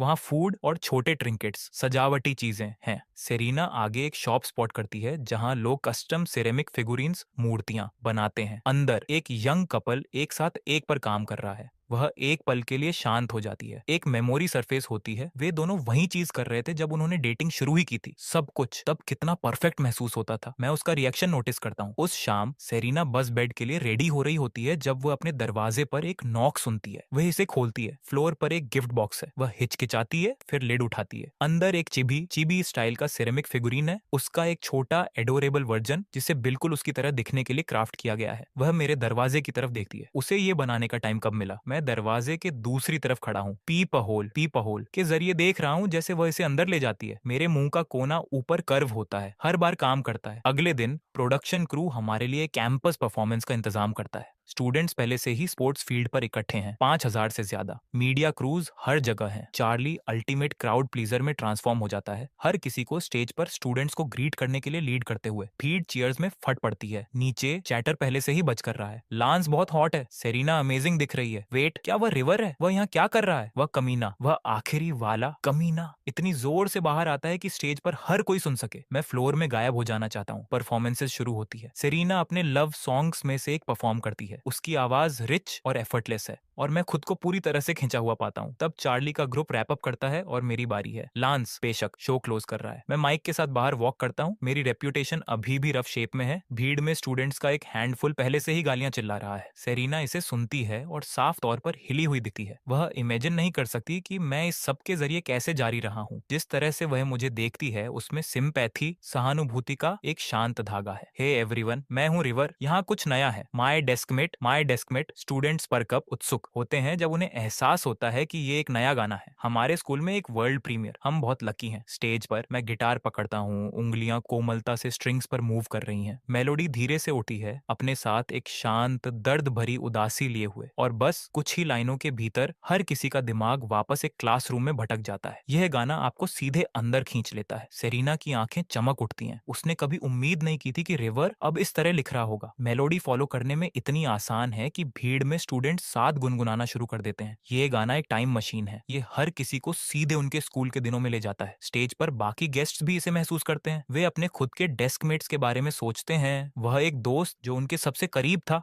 और वंडर करते हैं कि लाइफ उन्हें कहाँ ले गई। भीड़ में स्टूडेंट्स की आंखों में आंसू हैं। हाई स्कूल के 3 साल, इतनी सारी यादें, और जल्द ही हर कोई अपने अलग रास्तों पर चला जाता है। इसे महसूस न करना मुश्किल है। गाना खत्म होता है। भीड़ तालियों में टूट पड़ती है। किसी ने उम्मीद नहीं की थी कि रिवर इसे पुल ऑफ कामयाब कर लेगा। लव सॉन्ग्स एक चीज है, लेकिन यह इनक्रेडिबल। Thank you O'Neill. मैं नीचा और सच्चा झुकता हूँ, फिर धीरे से स्टेज से बाहर वॉक करता हूँ। स्टूडेंट्स अभी भी मेरा नाम पुकार रहे हैं। विक्टर और इवोन एक शौक भरा लुक एक्सचेंज करते हैं। इस बंदे ने हमें सरप्राइज करना कभी बंद नहीं किया। ये एपिसोड ब्लॉकबस्टर होने वाला है। लांस मुझे वापस वॉक करते देखता है और पहली बार अनिज बेचैनी के करीब कुछ महसूस करता है। उसने अस्यूम किया था कि मैं बस एक और लव सॉन्ग करूंगा, लेकिन ये पूरी तरह से कुछ और ही था। रिवर का एक बिल्कुल अलग साइड। मैं सेरेना के बगल में खड़ा होने के लिए आता हूँ और शांत हो जाता हूँ। वह गहरे नीले आसमान की तरफ ऊपर देख रही है। मैं मुड़ता हूँ और उसे देखता हूँ। उसकी गर्दन की एलिगेंट लाइन पीली और ग्रेसफुल। फिर उसकी नजर को उस गहरे नीले आसमान में फॉलो करता हूँ। हम में से कोई एक शब्द नहीं बोलता। दुनिया शांत है। आसमान अंतहीन नीला है। एक सॉफ्ट ब्रीज, हवा गुजरती है और कहीं उस सन्नाटे में हम दोनों बस खुद में मुस्कुरा देते हैं। तो और बताओ मेरे भाई लोगों, क्या बोलती अपनी कड़क पब्लिक? एकदम मजे में ना? देख रहे हो ना अपने रिवर भाई का जलवा?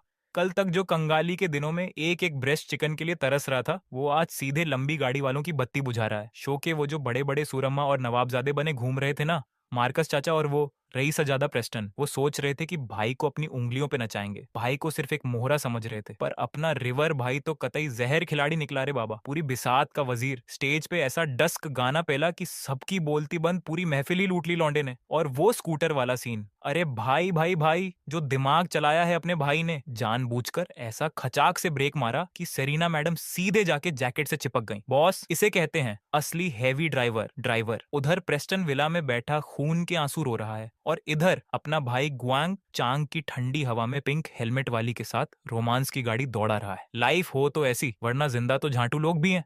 अगर इस पूरी कहानी ने तुम्हारी पूरी पब्लिक के भेजे का दही कर दिया हो, दिमाग की बत्ती जला दी हो और दिल को कतई कड़क वाला सुकून दिया हो, तो बिना ज्यादा शानेपंती किए वो जो नीचे सब्सक्राइब का लाल बटन दिख रहा है ना, उसको अपनी खोपड़ी घुमा के मारो, उस पर फुल स्पीड में अपनी गाड़ी का टायर चढ़ा दो या थप्पड़ मार के उसका रंग बदल दो। अपुन को नहीं मालूम, बस वो क्लिक हो जाना चाहिए, मतलब हो जाना चाहिए। लाइक का बटन ऐसे ठोको जैसे रिवर भाई ने स्कूटर का ब्रेक ठोका था। अपनी पूरी पब्लिक की तरफ से एकदम 21 तोपों की सलामी वाला मास्टर स्ट्रोक था वो भाई का, मानना पड़ेगा। शेयर करो इस वीडियो को अपने उन सिंगल दोस्तों के साथ जो आज भी लड़कियों के सामने सिर्फ अपनी कंगाली का रोने रोते हैं और सूखी रोटी चबाते हैं। उन्हें बोलो सीखो कुछ रिवर भाई से, और कमेंट बॉक्स में अपनी हाजिरी लगाओ रे बाबा। अपनी पूरी पब्लिक नीचे लिख के बताए कि भाई का वो स्कूटर ब्रेक वाला कांड तुम्हें कैसा लगा, और मार्कस चाचा का तोता उड़ते देख किसे किसे मजा आया। चलो अब अपुन की पेट पूजा का टाइम हो गया है। पेट में चूहे खली बली कर रहे हैं। अपुन जाता है, थोड़ा गर्मा गर्म कांदा पोहा और कड़क चाय दबाएगा। अगली बार मिलेंगे ऐसी ही एक और जबरदस्त कबाड़ कड़क और कतई झकास कहानी के साथ। तब तक के लिए अपनी पूरी पब्लिक एकदम रापचिक रहने का खिंच एक चल पलटी मार।